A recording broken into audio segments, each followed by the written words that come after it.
There are moments in history when everything changes, when the world you knew, the world your ancestors knew for 10,000 generations, simply ends, and something else begins.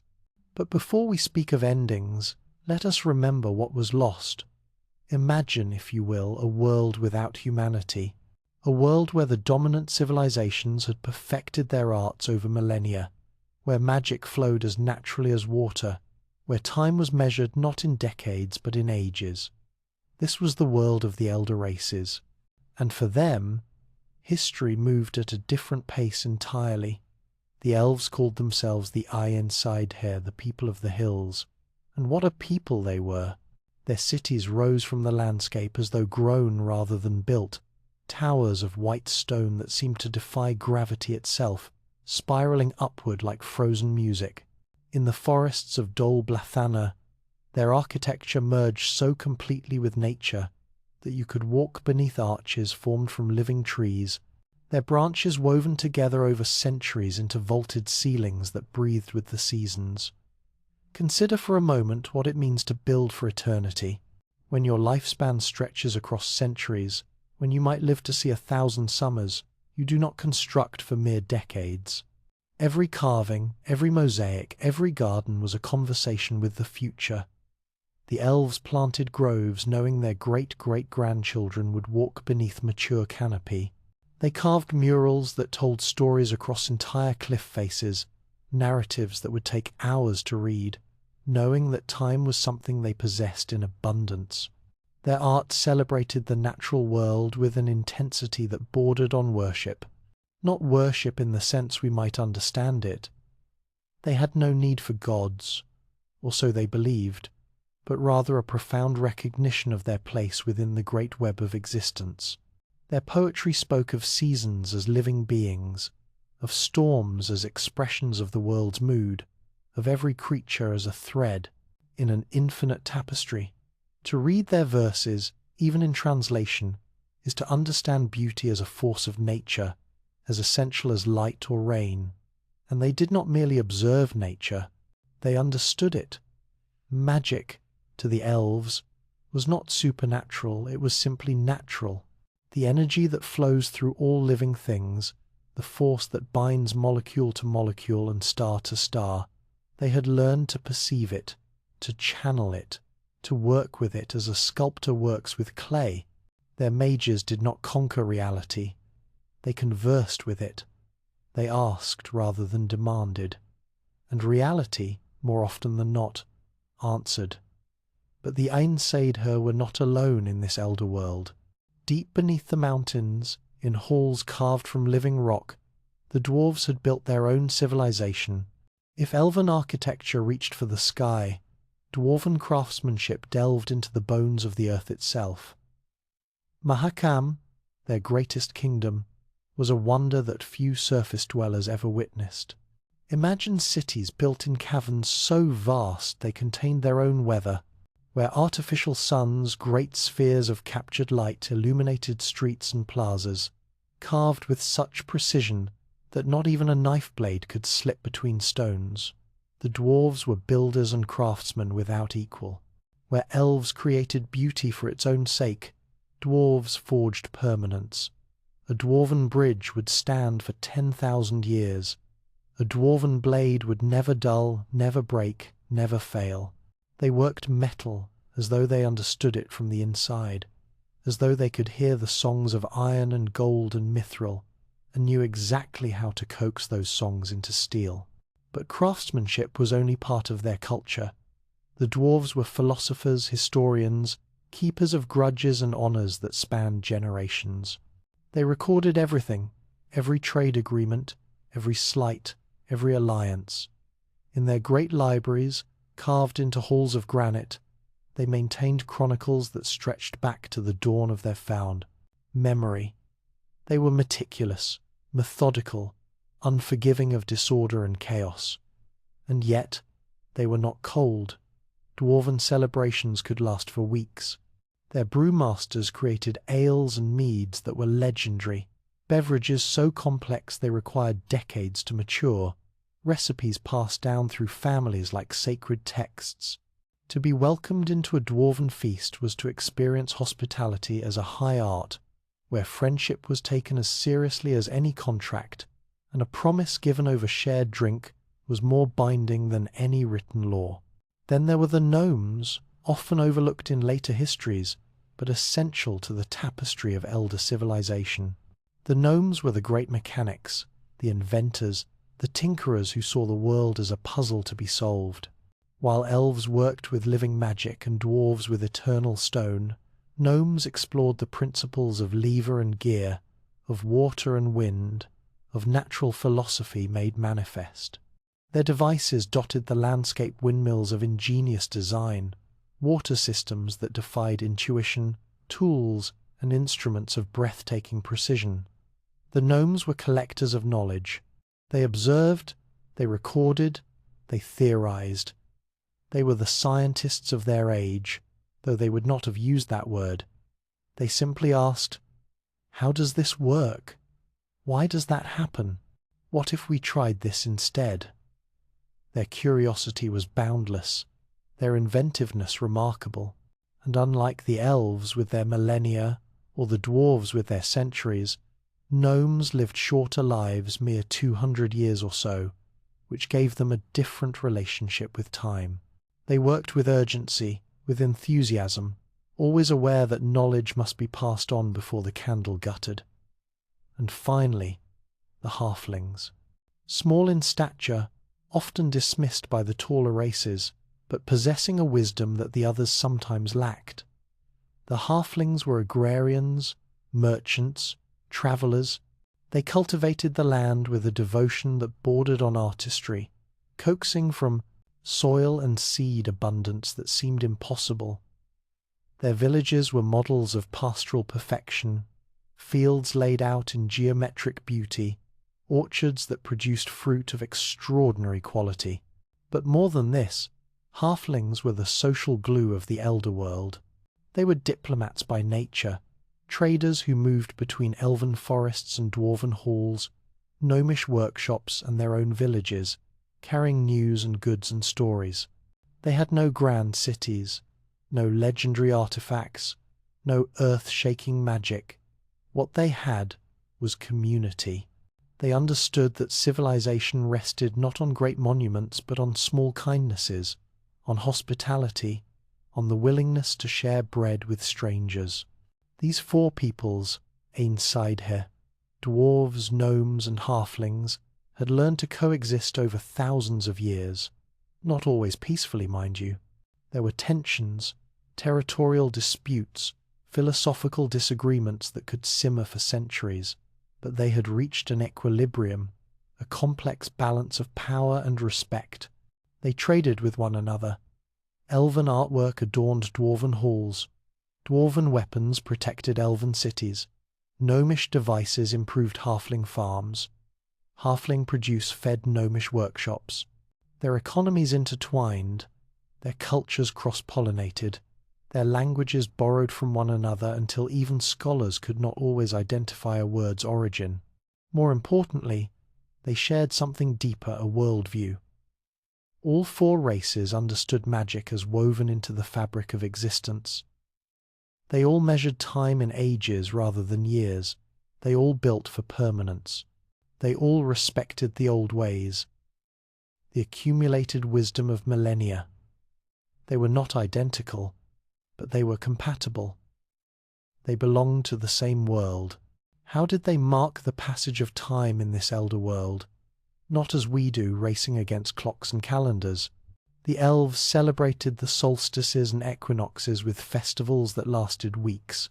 The great gatherings where clans that had been separated for decades, he would reunite. They honoured the turning of seasons as sacred transitions, each with its own rituals, its own music, its own significance. The dwarves marked time by the completion of great works. When a king decreed a new hall be carved, that project might span a century. Its completion would be remembered as an era, the age of the Crystal Hall perhaps, or the time of the Great Forging. Their history was measured in achievements, in monuments that would outlast memory itself. Gnomes observed the stars with obsessive precision, creating calendars of stunning accuracy. They knew when comets would return, when eclipses would occur, when the wandering stars would align. Their observatories were scattered across the land, stone circles and viewing platforms where generations of astronomers had tracked the heavens, building knowledge star by star, night by night. And halflings? They celebrated the harvests, of course, but also the small rhythms, the first frost, the return of migratory birds, the blooming of particular flowers. Their festivals were intimate, communal, focused on gratitude rather than grandeur. They gave thanks for what they had been given, and shared it freely with neighbours and strangers alike. In this world, magic was not rare or feared. It simply was. A child with talent might be trained by elven masters, learning to perceive the currents of energy that flowed through all things. They would practice for decades, learning control and precision, understanding that magic was not about power but about harmony. To force magic was to break it. To work with it was to become part of something greater. The religions and philosophies of the elder races reflected this understanding. The elves had no gods in the way later peoples would conceive of them. They acknowledged forces the essence of growth, the spirit of the hunt, the consciousness of the forest, but these were not beings to be worshipped so much as aspects of reality to be respected. Their spirituality was immanent rather than transcendent. The divine was here, now, in the fall of light through leaves, in the running of deer, in the turning of seasons. Dwarves had a more structured approach. They honoured their ancestors, believing that the wisdom and skill of those who came before lived on in the works they created. A master smith who had forged a legendary blade was, in a sense, still present in that blade. His knowledge, his precision, his spirit all preserved in steel. To honour that blade was to honour him. Their halls of remembrance contained artefacts going back millennia, each one a connection to the past, each one proof that dwarves did not truly die so long as their works endured. Gnomes approached existence with philosophical curiosity. They debated the nature of reality with the same enthusiasm they brought to inventing new machines. Is consciousness separate from matter? Do the stars think? What is the relationship between observer and observed? Their symposiums could last for months, arguments passed down through generations, always evolving, never quite resolved. For them, the questions were as valuable as the answers. Halflings had perhaps the simplest and most profound philosophy. Be kind. Work hard. Share what you have. Celebrate the good times and support each other through the bad. They had no elaborate theological systems, no complex metaphysics.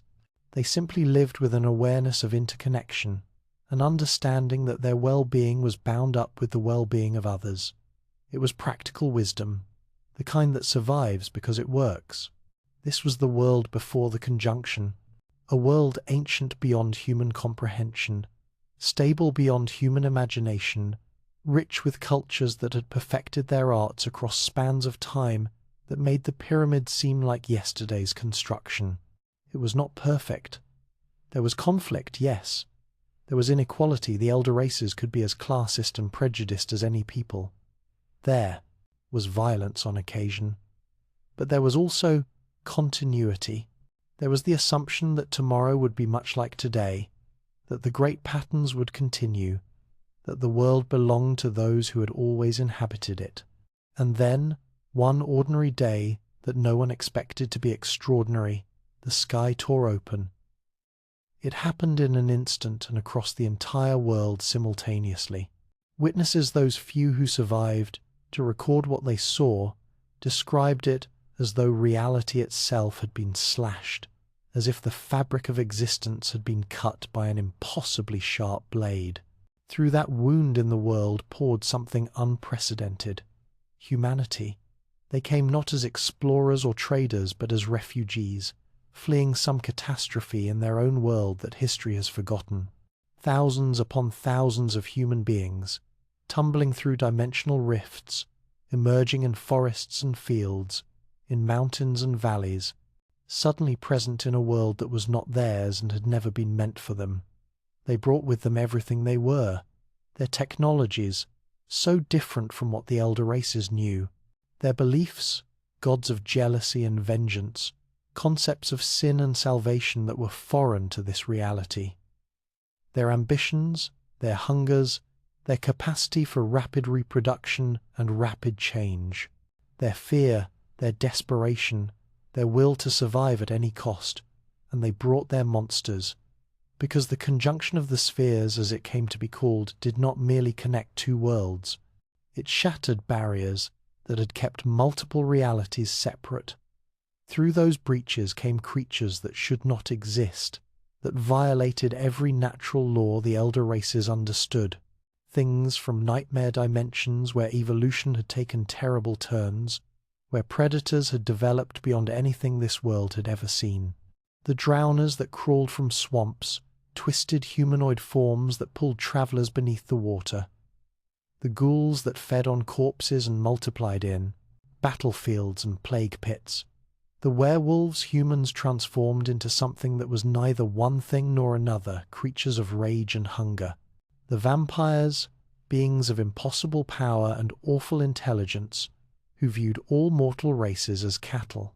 The dragons, the griffins, the basilisks, the Andriaga, a bestiary of horror, spilled across a world that had known only natural predators. In a single moment, the elder world ended. Everything the Einsiedler, the dwarves, the gnomes, and the halflings had built across millennia was suddenly vulnerable in ways they had never imagined. The age of peace was over. The age of monsters had begun, and nothing would ever be the same again. The survivors would have to learn new ways to live, new walls to build, new fears to carry, new hatred to harbour. And from that chaos, from that collision of worlds and cultures and nightmares, something unexpected would eventually emerge. A profession, a necessity, a solution as brutal as the problem it addressed. But that story lies ahead. For now, we must pause and remember what was lost when the sky tore open. An elder world, a world of deep time and deeper wisdom, a world that believed it would last forever. It lasted until the moment it didn't, and in that instant, everything changed. There is a particular kind of terror that comes from realizing your world is no longer safe, that the darkness you once walked through without thought now conceals things that would devour you, that the forest where you gathered herbs has become a hunting ground, that your children cannot play where you once played because something waits in the shadows that sees them as prey. This is what the people of the post-conjunction world had to learn, all of them, human and elder race alike. The first nights after the conjunction were chaos incarnate. Imagine being a human family, displaced from everything you knew, finding yourself in a strange forest under alien stars, exhausted and terrified from the passage between worlds. And then, as darkness falls, you hear sounds that should not exist, clicking, scraping, wet breathing from something massive moving between the trees. The elder races fared somewhat better initially. They had magic, after all, and established settlements with walls and wards. But even they were unprepared for what emerged from the tears in reality. Their defences had been designed for natural predators, for the occasional conflict with neighbouring kingdoms, not for creatures that violated every principle of biology they understood. A drowner does not breathe air, yet it walks on land. It is neither fish nor man, but something impossibly between. The first elven scholars who examined drowner corpses were horrified by what they found. A creature whose internal anatomy made no sense, whose existence seemed to mock the natural order they had spent millennia understanding. These things should not be able to live. Yet they did. They thrived. And they killed. Oh, how they killed. The first year after the conjunction, historians estimate, saw the death of nearly 30% of all humans who came through, not from war with the elder races that would come later, but from monsters. Entire refugee groups vanished in the night. Settlements established one week were found empty the next, nothing remaining but blood and drag marks leading into darkness. But humans are, if nothing else, adaptable. They learned quickly, because those who could not learn did not survive to pass on their ignorance. The folklore that developed in those early years was not quaint or charming. It was a survival manual written in rhyme and repetition, designed to be remembered by children, to be passed from stranger to stranger, to save lives through superstition when rational understanding was impossible. Never trust still water after dark. Drowners wait beneath. A simple phrase, sung as a children's song. It saved thousands of lives, because it was true. Drowners were ambush predators, lying in shallow water near shores, waiting for the unwary to bend down for a drink. They would surge up with shocking speed, dragging their prey beneath the surface to drown before feeding. Salt and silver, iron and fire. These four keep the night at bay. The rhyme was more complicated than the reality. Salt did nothing to most monsters, but iron and silver became precious, for reasons beyond their utility as tools. Silver disrupted the unnatural energies that bound certain creatures together. A silver knife might not kill a wraith, but it could wound one, which was more than common steel could do. Count the bodies, burn them all, leave none to rise again. This wisdom cost villages dearly to learn. Ghouls were not simply scavengers. They were drawn to corpses like moths to flame. A battlefield left unburned would spawn dozens of them within days. A plague pit inadequately sealed would become a ghoul nest. Communities that failed to properly dispose of their dead found themselves facing previous generations, risen as enemies. The religious interpretations of the monster plague varied wildly. Human faiths, already diverse, fractured further under the pressure of unprecedented horror. Some preachers declared the monsters were punishment from God, divine retribution for humanity's sins.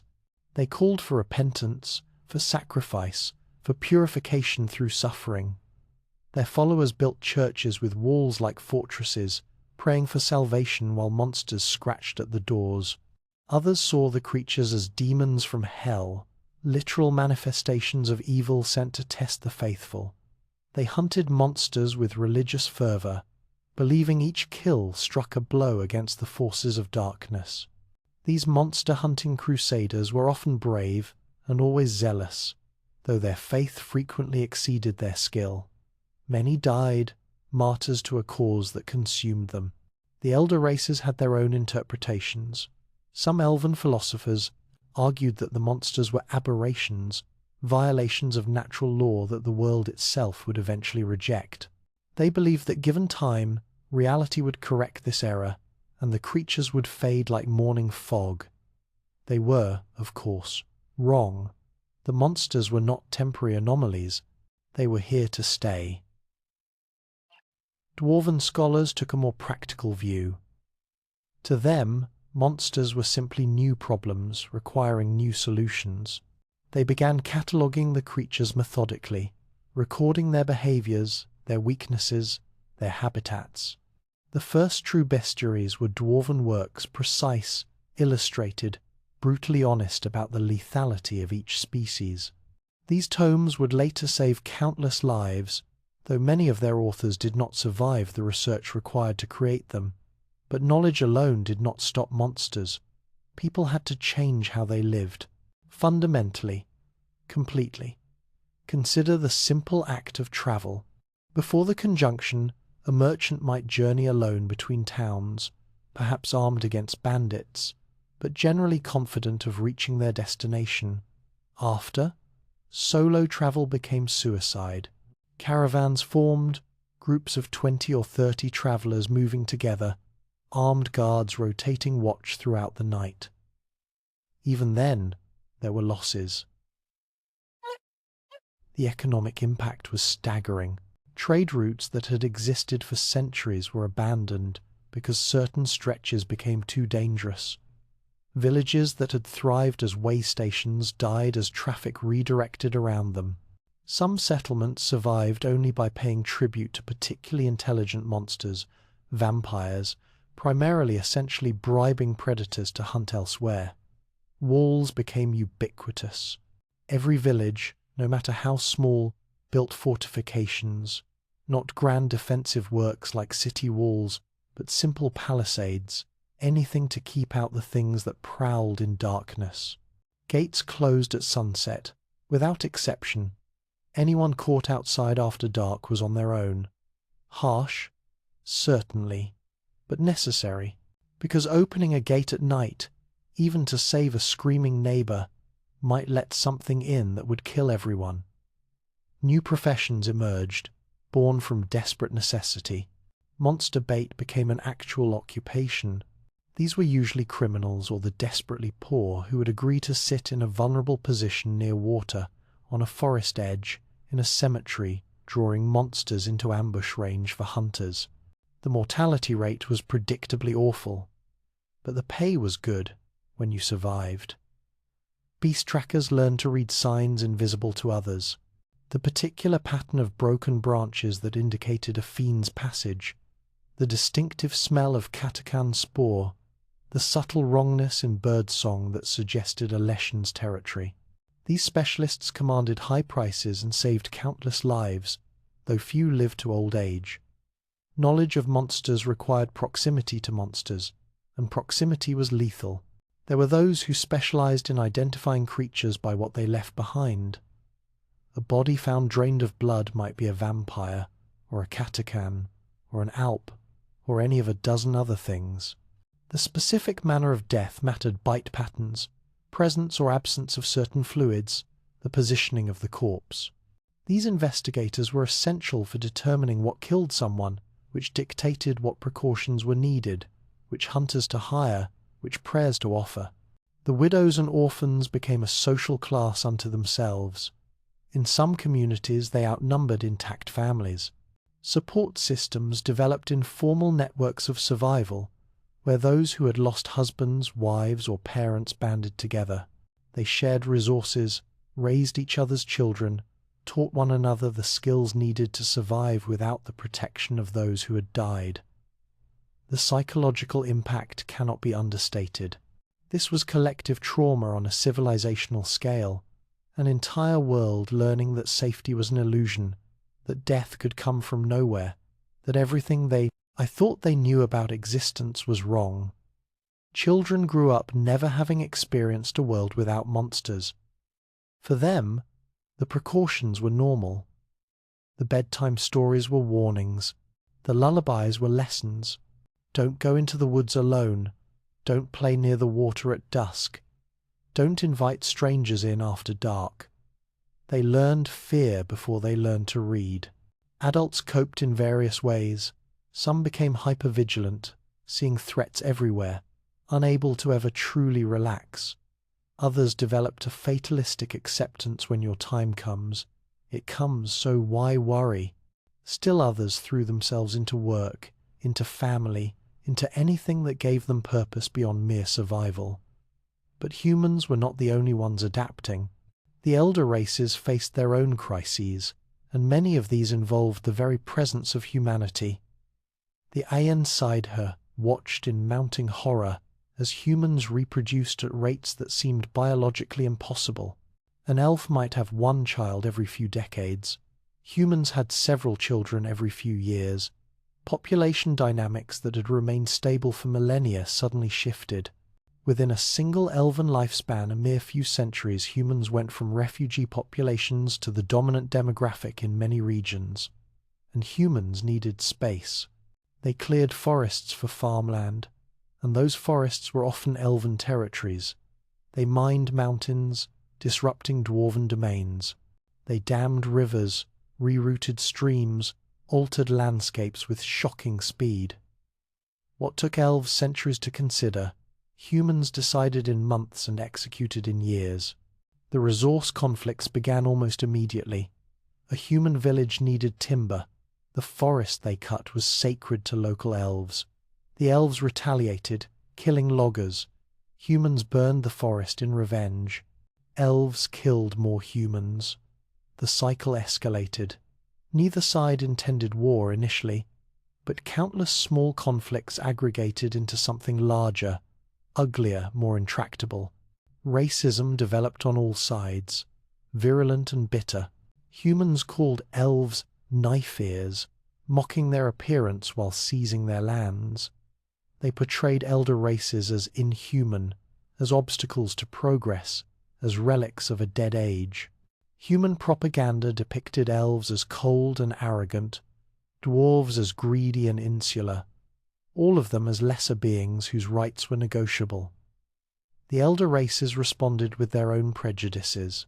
They called humans round ears or simply apes, emphasizing humanity's shorter lifespans and perceived brutishness. Elves composed poems of lamentation about the invasion of uncultured barbarians. Dwarves complained about human unreliability, their failure to honor contracts, their tendency to die before completing agreed work. Halflings, caught in the middle, suffered from all sides. Too small to threaten anyone, they became everyone's victims. Human raiders stole their crops. Elven refugees displaced them from traditional lands.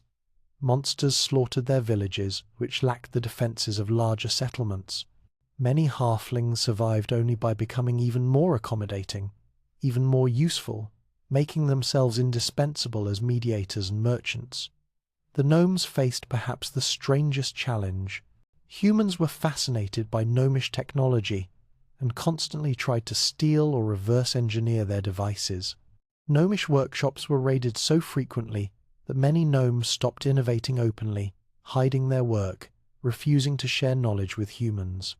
A culture built on curiosity and openness became secretive and defensive. Yet amid all this conflict and horror, something unexpected happened. People learned to coexist, not everywhere, not easily, not without tremendous cost, but gradually, painfully, the various races of the post-conjunction world began to build something resembling a shared society. It started with necessity. A human village facing a monster needed elven knowledge of the creature's nature. An elven settlement required human numbers to maintain defenses. Dwarven weapons were superior, but they needed raw materials that humans controlled. Everyone needed food, and halflings were the best farmers. Trade agreements were negotiated, treaties were signed. Slowly, communities that included multiple races began to form. They were not harmonious. Prejudice did not evaporate simply because cooperation was pragmatic, but they functioned. They survived, and survival, in that brutal age, counted for more than ideological purity. Mixed communities developed their own cultures, hybrid and strange. Elven artisans began working in human styles, because that was what the market demanded. Human soldiers trained with dwarven weapons masters, learning techniques refined over millennia. Halfling merchants became the glue that held disparate groups together, facilitating commerce and communication. Gnomish devices, adapted and simplified, began appearing in human settlements. Languages blurred together. Common speech emerged as a lingua franca, a pidgin that combined elements of Elder speech, dwarven tongues, and various human languages. It was nobody's first language, which made it everyone's second language. Crude and simplified compared to the poetic complexity of pure Elder speech, but functional and universal. Interspecies relationships occurred, though they were controversial everywhere. A human and an elf might fall in love, facing condemnation from both their communities. Yet such pairings happened, producing no children. The species were not biologically compatible, but creating bonds that crossed cultural divides. These couples were pioneers of a sort, proving that coexistence was possible even in the most intimate contexts.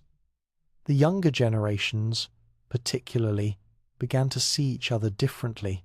Human children who grew up alongside halfling neighbours, elven youth who trained beside human soldiers, dwarven apprentices who worked in mixed workshops, they lacked the deep historical grievances of their elders. They were forging a new world, different from anything that had come before. But this was not peaceful integration. This was survival-driven adaptation. The presence of monsters created a unifying enemy, something worse than each other. When a griffin attacked, it did not care if you were human or elf. When wraiths rose from a battlefield, they killed every living thing impartially. Shared threats created shared interests. And from these shared interests, from the desperate need for people who could fight monsters effectively, came the realization that existing solutions were inadequate. Soldiers could kill some creatures, but died in droves against others. Mages were powerful but few and expensive. Common folk were helpless. Something else was needed. Something new. Something extreme. Something that would take the problem of monsters and create an answer as radical as the question was terrifying. The solution, when it came, was born from desperation, refined through agony, and perfected through countless failures. It required sacrifice not of resources or wealth, but of human lives, children's lives. It required mages willing to perform experiments that would haunt their dreams. It required kings willing to fund atrocities in the name of the greater good. The solution was called the Witcher. But before witchers, there had to be the idea of witchers, the possibility, the willingness to do what had never been done before, to transform human children into something that was no longer quite human, something that could hunt monsters on their own terms, something that could survive in the darkness that had swallowed so many others. The price would be terrible. The process would kill most who underwent it. The survivors would be sterile, mutated outcasts forever, but they would be effective. They would be necessary. They would be the answer to the question that kept people awake at night, listening to sounds outside their walls. How do we survive in a world full of monsters? The answer was about to be written in blood and mutations, in potions and pain, in schools hidden in mountain fortresses where children would be broken down and rebuilt into living weapons. The answer was coming, but it had not yet arrived, and in the meantime, people continued to die, communities continued to fall, the world continued to adapt, day by day, death by death, to the new terrible reality. This was the age that forged the need for witchers, an age of horror and adaptation, of cooperation born from desperation, of cultures colliding and merging under pressure. An age where humanity and the elder races learned that they could hate each other and still need each other. An age where the question was no longer whether to do the unthinkable, but when, and who would have the courage or the ruthlessness to do it first. There are moments in history when desperation births innovation, when the unthinkable becomes necessary, when society, faced with extinction, chooses to create something monstrous to fight the monstrous. The creation of the first Witcher was not a moment of triumph. It was a moment of horror and of hope. The early attempts were failures, almost without exception. Mages experimented on criminals first, on volunteers promised gold and glory, on anyone desperate or foolish enough to submit to the trials. The survival rate was approximately 3 in 10. The rest died in agony as their bodies rejected the mutations, as the alchemical compounds meant to enhance them instead destroyed them from within. But those 3 who survived, they were different, faster than any human had right to be, stronger. Their eyes changed, pupils becoming cat-like, able to see in near-total darkness. Their reflexes sharpened to supernatural levels, and most importantly, they could consume potions that would kill normal humans, toxins that enhanced their already formidable abilities even further. They could hunt monsters, not as soldiers hunt, in groups, with overwhelming force, but as predators hunt other predators, alone, efficiently, lethally. The process was refined over decades. Different groups of mages, working in different locations, developed their own techniques. And from these various approaches, the Witcher schools emerged, each with its own philosophy, its own methods, its own understanding of what a Witcher should be. The School of the Wolf established itself in the mountain fortress of Kaer Morhen.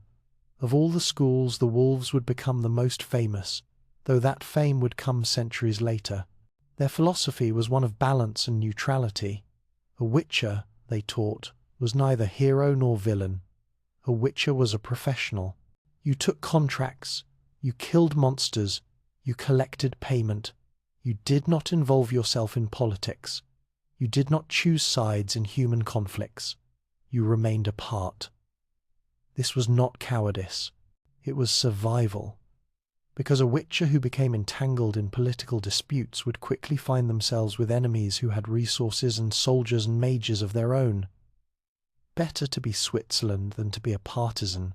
The wolves emphasized versatility. Their training regimen was brutal but comprehensive. They learned swordplay, of course, the intricate techniques required to fight opponents whose anatomy did not match human norms, whose speed exceeded human possibility. But they also learned alchemy, biology, tracking, languages, even literature and philosophy. A wolf witcher was expected to be a scholar as much as a warrior. Why philosophy? Why literature? Consider, a witcher might live for several centuries. The mutations slowed aging dramatically. You could not spend 300 years doing nothing but killing monsters without losing your mind. You needed depth, complexity, something to think about during the long winters, during the weeks of travel between contracts, during the moments of quiet when the adrenaline faded and you were left alone with your thoughts. The meditation techniques the wolves developed were essential. The mutations did not simply enhance, they also destabilized. A witcher's emotions could surge unpredictably. Anger could erupt into rage. Fear could freeze you at the worst moment. The animal enhancements came with animal impulses, and without control, a witcher could become as dangerous as the monsters they hunted. So they meditated. Daily, rigorously. They learned to observe their emotions without being controlled by them, to channel aggression into focus, to remain calm in situations that would send normal humans into panic. This was not mystical nonsense. It was practical psychology, refined through trial and error, taught to every student who survived the trials.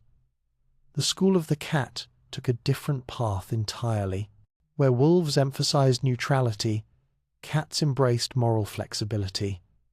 They would take any contract, for any employer, targeting any creature, monster, or human. If you paid well enough, a cat witcher would kill for you. This made them wealthy. It also made them despised. The cat school argued that the distinction between monsters and humans was philosophical rather than practical.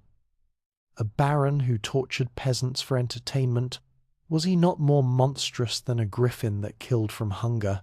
A corrupt merchant who poisoned competitors, was he not worse than a ghoul that simply followed its nature? By this logic, accepting assassination contracts was no different than accepting monster contracts. Other witchers found this reasoning abhorrent. It broke the fundamental understanding that had allowed witchers to exist, that they were neutral tools, not political actors. A cat witcher who killed a human for money was a murderer, regardless of the victim's character. And when cat witchers were caught, executed, their bodies displayed in public squares, the stain spread to all witchers. Yet the cats survived because they were effective. Their training emphasized speed over strength, precision over power. A cat witcher could climb like their namesake, moving across rooftops and vertical surfaces with inhuman grace. They dual-wielded lighter blades, fighting with a flowing style that was beautiful and deadly. And they had no qualms about using poison, traps, or any other tool that accomplished the goal. The school of the bear represented another extreme. If cats were finesse, bears were force. They trained in the northern mountains, in conditions so harsh that survival itself was a form of conditioning. Bear witches were larger than other schools, the mutations were different, emphasizing raw physical power over speed or flexibility. Their philosophy was straightforward. Overwhelming strength solves most problems. Why dance around an opponent when you could simply break them? Bear witches wielded massive swords, sometimes two-handed weapons that other witches could barely lift. They wore heavier armor. They fought like avalanches, unstoppable and destructive. This approach had advantages. Against the largest, most physically powerful monsters, fiends, cyclopes, giants, a bear witcher was often the best choice. Their raw strength could match creatures that would overpower other schools, and their armor could absorb blows that would kill a more lightly equipped witcher. But bears paid a price for their power. They were slower, less agile. Against fast opponents, they struggled, and their lack of subtlety made them poor choices for contracts requiring discretion or investigation. You did not hire a bear to solve a subtle problem. You hired a bear when you needed something very large and very dangerous removed from existence. The school of the Griffin took perhaps the most idealistic approach. They believed witches should be heroes, not just hired killers. A Griffin witcher trained not only in combat but in ethics, in the principles of justice and honor. They saw their role as protectors of the innocent, champions against evil in all its forms. This meant Griffin witches sometimes took contracts for free, defending villages too poor to pay. It meant they involved themselves in disputes, choosing sides based on principle rather than profit. It meant they made enemies among the powerful, who found their moral certainty inconvenient. Other schools viewed the Griffins as naive. Idealism was a luxury, they argued, and witches could not afford luxuries. When you started making moral judgments about which contracts to accept, you stopped being neutral. And once you lost neutrality, you lost the precarious acceptance that allowed witches to exist at all. Yet the Griffins persisted in their philosophy. They combined physical training with magical studies more extensive than other schools. Griffin witches could cast signs, the simple combat spells all witches learned with greater power and versatility. They saw magic not as a supplement to swordplay, but as equally important, a tool to be mastered with the same dedication they brought to their blades. The school of the Viper, smallest and most secretive of the major schools, specialized in assassination and exotic poisons. Where other schools viewed their work as necessary evil, Vipers embraced efficiency without sentiment. They trained in the far south, in deserts and jungles where the monsters were as toxic as they were deadly. Viper witches were chemists and biologists of extraordinary skill. They could identify any poison by taste, could synthesize toxins from local ingredients in minutes, could modify their own blood chemistry to become immune to virtually any venom. Their combat style emphasized the blade's edge over its weight. A shallow cut from a viper's poisoned blade was as lethal as a deeper wound from an unpoisoned weapon. They rarely spoke of their contracts or their methods. Other schools knew vipers primarily by reputation. They completed contracts that others found impossible. They never failed, and they never explained how they succeeded. This secrecy bred suspicion, but also respect. Whatever you thought of their methods, vipers were effective. Despite their differences, all Witcher schools shared certain fundamentals. The trials, though varied in detail, followed similar principles: mutagens derived from monster tissues, alchemical agents to catalyze transformation, magical processes to bind the changes. The result was always the same: a human body modified at the cellular level, enhanced beyond natural limits, made into something new. All witches learned the signs, 5 basic magical gestures that channeled energy in simple but effective ways: Ard, a telekinetic blast; Igni, a burst of flame; Yrden, a magical trap; Quen, a protective shield; Axii, a charm to confuse minds. These were not spells in the traditional sense. They were too simple, too crude for that. But they required no verbal components, no material ingredients, only focus and gesture. In combat, that speed was everything. All witches carried two sword steel for humans and natural creatures, silver for monsters whose biology involved supernatural elements. This was practical rather than symbolic. Silver disrupted the magical energies that bound certain creatures together, making it far more effective than steel against wraiths, spectres, and other entities that were not entirely physical. The Witcher Code, written and unwritten, governed behavior across all schools. Some rules were practical. Never hunt in another witcher's territory without permission. Always honor a contract once accepted. Never kill an intelligent creature that poses no threat. Other rules were social. Pay for services rendered. Don't abuse hospitality. Respect other witchers, even if you disagree with their school's philosophy. And then there were the unwritten rules, the ones every witcher learned through experience. Don't explain too much to clients. They hire you for results, not education. Don't romance villagers' daughters. You'll be gone in a week, and she'll face the consequences. Don't display your abilities unnecessarily. People fear what they don't understand, and witches were understood poorly enough already. The relationship between witches and the mages who created them was complex and often troubled. Mages viewed witches as experiments, tools they had crafted for a purpose. Some mages remained involved, continuing to refine the mutations, developing new potions and techniques. Others walked away, washing their hands of creations they found disturbing.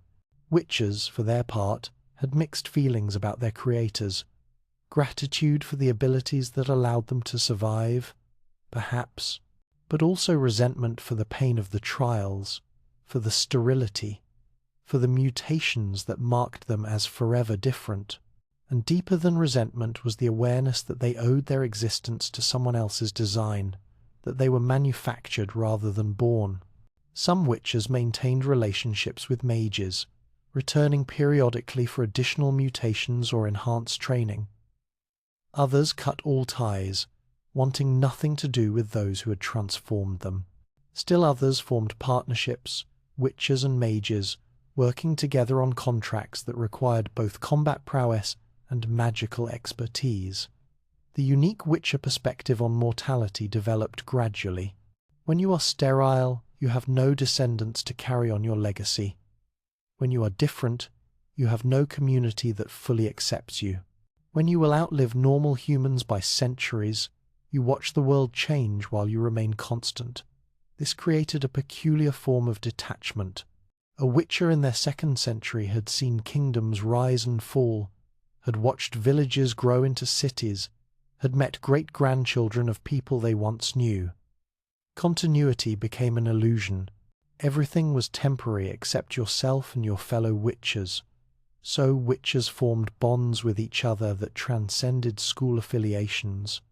When two witchers met on the road, regardless of which schools had trained them, there was recognition. We are the same kind of alone. We understand things others cannot. We share an experience that no one else will ever fully comprehend. Winter gatherings at places like Kaer Morhen became crucial for psychological survival. Monsters were harder to hunt in winter, contracts rarer, so witchers would return to their schools or meet in neutral locations. There they would train, rest, repair equipment, and most importantly, talk, share stories. Remember fallen brothers. Acknowledge that despite everything, they were not entirely alone. These gatherings had their rituals, sparring matches where you could fight without holding back, knowing your opponent could take it, drinking contests with spirits that would kill normal humans, meditation sessions where experienced witchers taught younger ones techniques for managing the psychological weight of their existence, and always, always, the sharing of contracts information about monsters, about their behaviors, about new variations that had appeared, about tactics that worked or failed. The education system that created witches was as sophisticated as it was brutal. Children came to the schools through various means, some orphans, some given by desperate parents, some purchased from slavers. Once accepted, they became students, and their education began. They learned languages, Elder speech, Dwarven, Common, and others. A witcher needed to communicate with clients, read contracts, understand ancient texts that contained information about obscure creatures. They learned history, geography, basic mathematics. They studied monster biology from bestiaries compiled over centuries, memorizing weaknesses and behavioral patterns. They trained physically from dawn to dusk. Swordplay, of course, but also acrobatics, climbing, swimming, endurance running. They practiced fighting in darkness, in water, on unstable ground, in every condition they might encounter. They learned to track, to read signs in disturbed earth and broken vegetation, to follow trails days old. They studied alchemy, learning to identify hundreds of plants and prepare them properly. A witcher needed to make their own potions in the field, and a mistake in preparation could be fatal. They learned which ingredients enhanced which properties, how to extract essences, how to stabilize volatile compounds, and they learned to survive the trials. Not all at once, the mutations were introduced gradually over years, allowing the body to adapt in stages. But gradually or not, the process was agony. Students died. The survivors bore scars, both physical and psychological. Those scars became part of witcher identity. They proved you had endured. They marked you as one who had survived what killed others. The final lesson, taught implicitly rather than explicitly, was acceptance of what you had become. You were no longer fully human. You would never have a normal life. You would be feared, hated, needed, and despised, often by the same people. Your purpose was singular: kill monsters. Everything else, philosophy, literature, companionship, was how you filled the spaces between contracts. This was the Witcher way. Not a single path, but multiple paths, all leading to the same destination. Schools might disagree on methods, on philosophy, on what witches should be beyond their function, but they agreed on the essentials: effectiveness, professionalism, survival. Because in the end, witches existed to solve an unsolvable problem. Monsters could not be negotiated with, could not be reasoned with, could not be wished away. They had to be fought by those who could win. And witches, for all their flaws and all the horror of their creation, could win. They were the answer to the question the post-conjunction world had been asking. Not a perfect answer. Not an answer anyone would have chosen if better options existed, but an answer that worked. And in a world full of monsters, sometimes working is enough. There is a vast difference between what people imagine a life to be and what that life actually entails. The songs about witches speak of glory and adventure, of heroic battles and grateful villagers. The reality is considerably less romantic. Let us walk, for a moment, in a witcher's boots. Let us experience what it truly means to live on the path. You wake before dawn, as you always do, not from discipline alone, though discipline is part of it, but because your body no longer sleeps as deeply as it once did. The mutations that enhanced your reflexes also lightened your sleep. Every sound registers, every change in air pressure, every shift in the environment around you. It is a survival adaptation. It is also exhausting. You are stiff. Not from age, your body ages slowly now, but from sleeping on the ground. Again, you could not afford an inn last night, or perhaps there was no inn within reach, or perhaps the innkeeper refused you service. It happens, often. So you found a defensible position off the road, cleared the rocks from beneath your bedroll as best you could, and slept with one hand on your sword. The morning meditation cannot be skipped. This is not optional, not a luxury. You settle into the position your trainers drilled into you decades ago, focusing on your breath, on the flow of toxins through your system, because your blood is toxic now. The potions you consumed yesterday, the ones that let you see in darkness and enhanced your strength, they do not fully metabolize. They accumulate. Without meditation, without consciously processing these compounds through your enhanced metabolism, you would poison yourself. So you breathe, you focus, you guide your body through the slow work of internal alchemy, breaking down the residues, maintaining the careful balance between enhanced and overdosed. It takes an hour, every morning, for the rest of your life. Breakfast is dried meat and hard bread if you have it, foraged, berries and roots if you do not. Your enhanced metabolism requires more food than a normal human's, but your finances rarely allow for abundance. You eat efficiently, without pleasure, because this is fuel, nothing more. The mutations altered your sense of taste anyway. Everything tastes slightly wrong, slightly chemical. You remember what food used to taste like before the trials. That memory is another small loss among many. Then you check your equipment. This is ritual, routine, essential. Your swords, you draw each one, examine the edges, check for nicks or damage. A damaged blade can mean death. Your armor, you inspect every strap, every buckle, every piece of hardened leather. A failure in armor at the wrong moment is failure permanently. Your potions, you count them, verify their seals, ensure none have degraded. Your bombs, your traps, your oils for coating blades, all of it must be inventoried, must be ready. This preparation takes another hour. Other professions might tolerate sloppiness, witches cannot. You are one mistake away from being something's dinner. Now you can travel. If you have a contract, you move toward it. If you do not, you move toward the next settlement where you might find work. The walking is endless, miles upon miles, day after day. Your feet develop calluses thick as leather. Your legs become iron.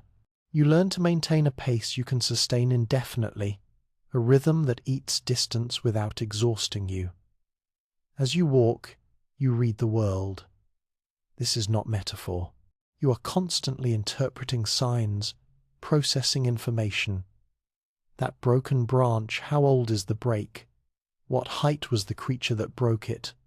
That track in the mud, what made it? Where was it going? That smell on the wind blood? Decay? Something else? Your senses, enhanced beyond human normal, feed you data continuously. Your mind, trained to process that data, never rests. You see things others miss, the subtle wrongness in how birds behave, indicating a predator's territory. The pattern in how vegetation has been disturbed, showing something large passed through recently. The taste in the air that suggests nearby water or smoke or the distinctive musk of certain monsters. You navigate by these signs as much as by the road. When you reach a settlement, the reception varies. Sometimes word of your coming has preceded you, and people are expecting you, desperate for your help. Sometimes you are a surprise, and you must negotiate from nothing. Sometimes you are recognized as a witcher and the gates close. Sometimes you are welcomed. Sometimes you are attacked. You present yourself to the alderman, the village elder, whoever holds authority. You state your profession clearly. Witcher. Available for contracts. The reaction tells you everything. Relief? They have a problem. Fear? They have heard stories about your kind. Suspicion? They question whether you are worth the cost. Negotiating payment is delicate, necessary work. Quote, too high, and they refuse, leaving the problem unsolved and you unpaid. Quote, too low, and you devalue your profession, making it harder for the next witcher who passes through. You must assess their desperation, their wealth, the danger involved, and calculate a price that will be accepted but still reflects the risk. Sometimes they try to cheat you. Promise full payment but plan to pay half after the work is done. Claim poverty while wearing silver rings. Suggest that killing monsters is its own reward, that you should be grateful for the opportunity to do good. You have learned to recognize these tactics, to insist on contracts in writing when possible, to demand partial payment up front. Once terms are agreed, you begin research. If this is a known monster type, you consult your bestiary, the journal you have maintained for years, filled with notes and observations. You review what you know about the creature's behavior, its weaknesses, its hunting patterns. If this is something unfamiliar, you interview witnesses, examine kill sites, gather every scrap of information available.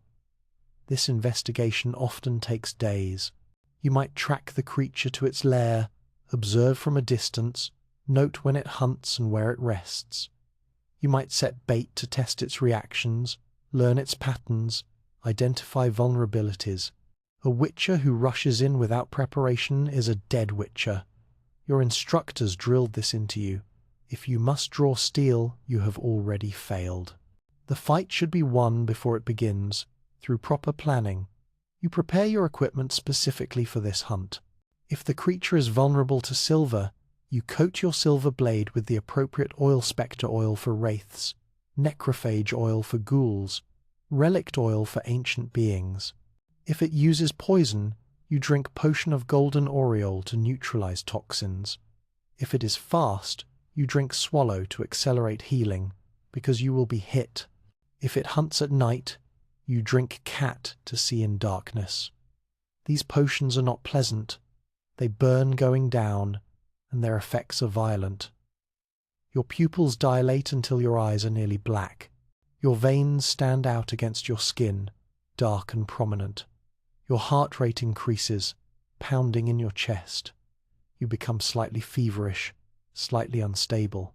This is controlled poisoning, using your enhanced metabolism to convert toxicity into advantage. It works, but it costs. You set your traps if the terrain allows Yrden signs that will slow or damage the creature, physical snares if it is material enough to be caught, bombs positioned to explode when triggered. You plan escape routes, fallback positions, places where you can retreat if the fight goes badly.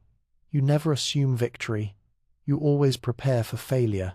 Then comes the hunt itself. And here is what the songs never capture. It is brutal, ugly, desperate work. There is no honor in fighting a drowner.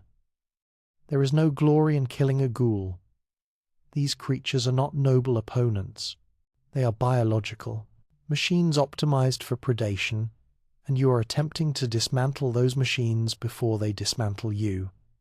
The fights are short, typically, a minute, perhaps 2. Longer than that, and something has gone wrong, because extended combat favors the monster. It does not tire as you do. It does not fear. It does not doubt. You must be faster, more precise, more intelligent. You must turn its strengths into exploitable weaknesses. A werewolf is stronger than you, but it fights with animal rage. You fight with technique, with strategy. You dodge its charges, strike at joints and tendons, cripple its mobility before attempting a killing blow. A wraith cannot be harmed by normal steel, but it is bound to this world by specific anchors, objects it possessed in life. Destroy the anchor, trap it with Yrden, and your silver blade can reach it. Every monster requires different tactics. Every fight is a test you must pass. Failure means death, and you carry the scars of near failures across your body. That claw mark across your ribs where a necker got too close. That burn on your arm from a fiend's rage. That jagged line across your back from a lesson learned the hard way. When it ends, when the creature stops moving, stops breathing, or truly dies, you take proof. A trophy. The head, if it is small enough. Teeth, claws, particular organs. Whatever the contract specified or whatever will convince the client that yes, the monster is dead, you killed it, payment is due. Then you must clean yourself. Monster blood is corrosive, toxic, foul beyond description. It stains skin, eats through cloth, attracts other predators. You find water and scrub, using harsh soaps you carry for this purpose, washing away the physical evidence of what you do. The smell lingers for days regardless. People will smell it on you, that distinctive reek of death and strange biology. It marks you as clearly as your eyes or your medallion. You return to collect payment. Ideally, they honor the agreement, hand over the coin, thank you, with genuine relief. Sometimes they try to renegotiate, claim the problem was smaller than they thought, offer less than promised. You must decide, insist on full payment and possibly face violence, or accept the short payment and maintain your reputation for reasonableness. There is no good answer. Witchers who always insist on full payment develop reputations as inflexible, greedy.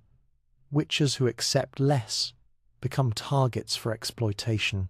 You navigate between these extremes, reading each situation, making judgments that may be second-guessed for weeks afterward.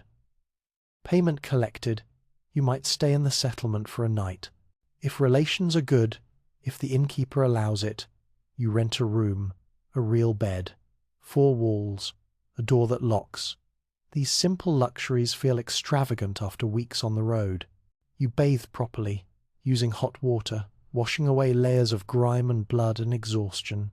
You eat a hot meal, and even though your altered taste buds do not register flavor properly, the warmth and substance are good.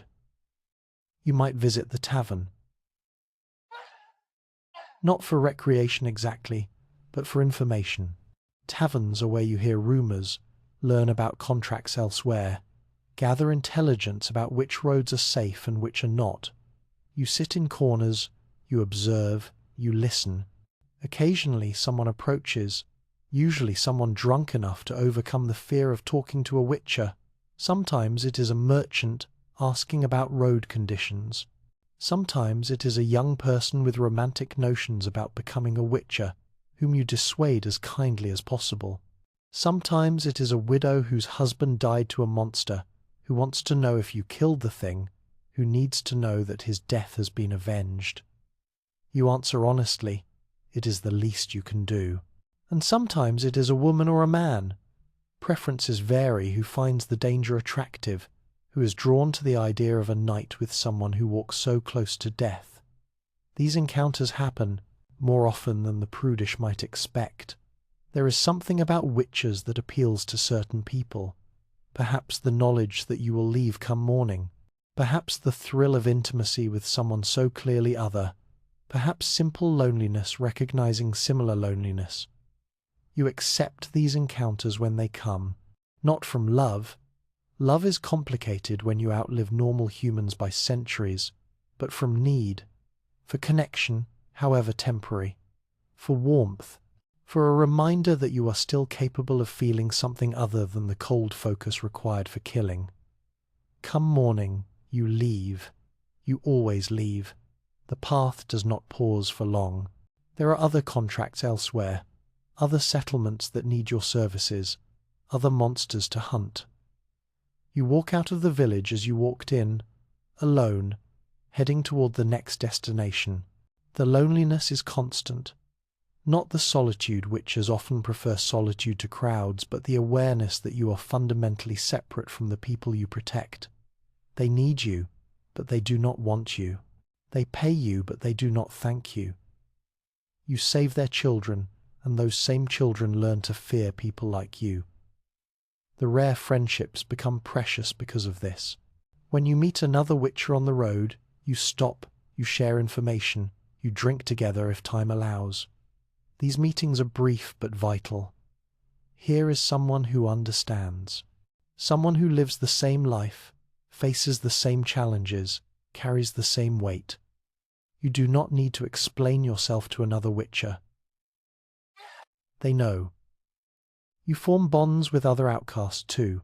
bards who travel the roads and understand isolation, merchants who trade in dangerous places, herbalists who live outside villages, others who exist in the margins, who have learned to find value in the spaces between respectable society. These friendships are not deep perhaps, but they are real, and when your life spans centuries, when most people you know will age and die while you remain, you learn to value friendship that exists in the moment without demanding permanence. There are small pleasures along the road, a sunrise over mountains, colours more vivid to your enhanced vision than they would be to normal eyes, a stream with clean water and smooth stones, a forest so quiet you can hear your own heartbeat, a successful hunt where everything went according to plan, where your preparation was perfect and the execution was flawless, where you felt for a moment like the apex predator you were designed to be. These moments sustain you, because most of life on the path is not glorious. It is walking, it is hunger, it is sleeping rough, it is being turned away from inns, it is facing creatures that want to kill you with a desperation that matches your own will to survive. It is loneliness punctuated by brief interludes of connection. It is accepting that this is what you are, this is what you do, and there is no alternative. But sometimes, rarely, there are moments when it all makes sense, when you stand over the body of a creature that has killed dozens, knowing that no one else will die to this thing. When a mother thanks you, genuinely, for making the roads safe for her children. When you realize that for all its hardships, this life has purpose. You make the world safer, not completely safe, that is impossible, but safer. You are a witcher. You walk the path. It is not the life you would have chosen had you been given the choice, but it is the life you have, and you have learned to find meaning in it, not happiness necessarily, not fulfillment in the way normal people might understand it, but purpose, value, the knowledge that you matter even if you are not loved. And for a witcher, that is enough. It has to be, because the alternative is despair, and despair is a luxury you cannot afford. The path continues, the monsters continue, and you continue, day after day, hunt after hunt, walking alone but serving something larger than yourself. This is what it means to be a witcher. Not the legend, not the songs, but the reality of a life lived in service to strangers, in defiance of isolation, in acceptance of what you have become. The path is long, and you walk it still. There is a particular form of recognition that occurs between outcasts. A silent acknowledgement. You too have been rejected. You too have been feared. You too know what it means to be powerful and yet powerless, needed and yet unwanted. This recognition formed the foundation of some of the most complex relationships in the Witcher's world, and nowhere was this more evident than in the connections between witchers and sorceresses. Consider what a sorceress was in this medieval world. A woman with power, real power in a society that believed women should have none. A being who could level buildings with a gesture, who could live for centuries without aging, who answered to no king or council unless she chose to, and yet, for all that power, still viewed with suspicion, still called unnatural, still fundamentally separate from the societies she moved through. Sorceresses were created through transformation, not so different from witches in that regard. Young girls with magical talent were taken to academies, trained for decades, and finally underwent their own trials, not as physically brutal as a witcher's mutations, but no less transformative. Their bodies were reshaped through magic, imperfections removed, beauty crafted to specification. The hunchbacked became straight, the plain became beautiful, the infertile became immortal. That last part was not optional. The magic that preserved their youth, that gave them centuries of life, it came with a price. Sterility. Just like witches, this was not coincidence. This was the cost of transcending human limitations. The universe, it seemed, demanded balance. So sorceresses and witches shared something fundamental. Neither could have children. Neither fit comfortably into human society.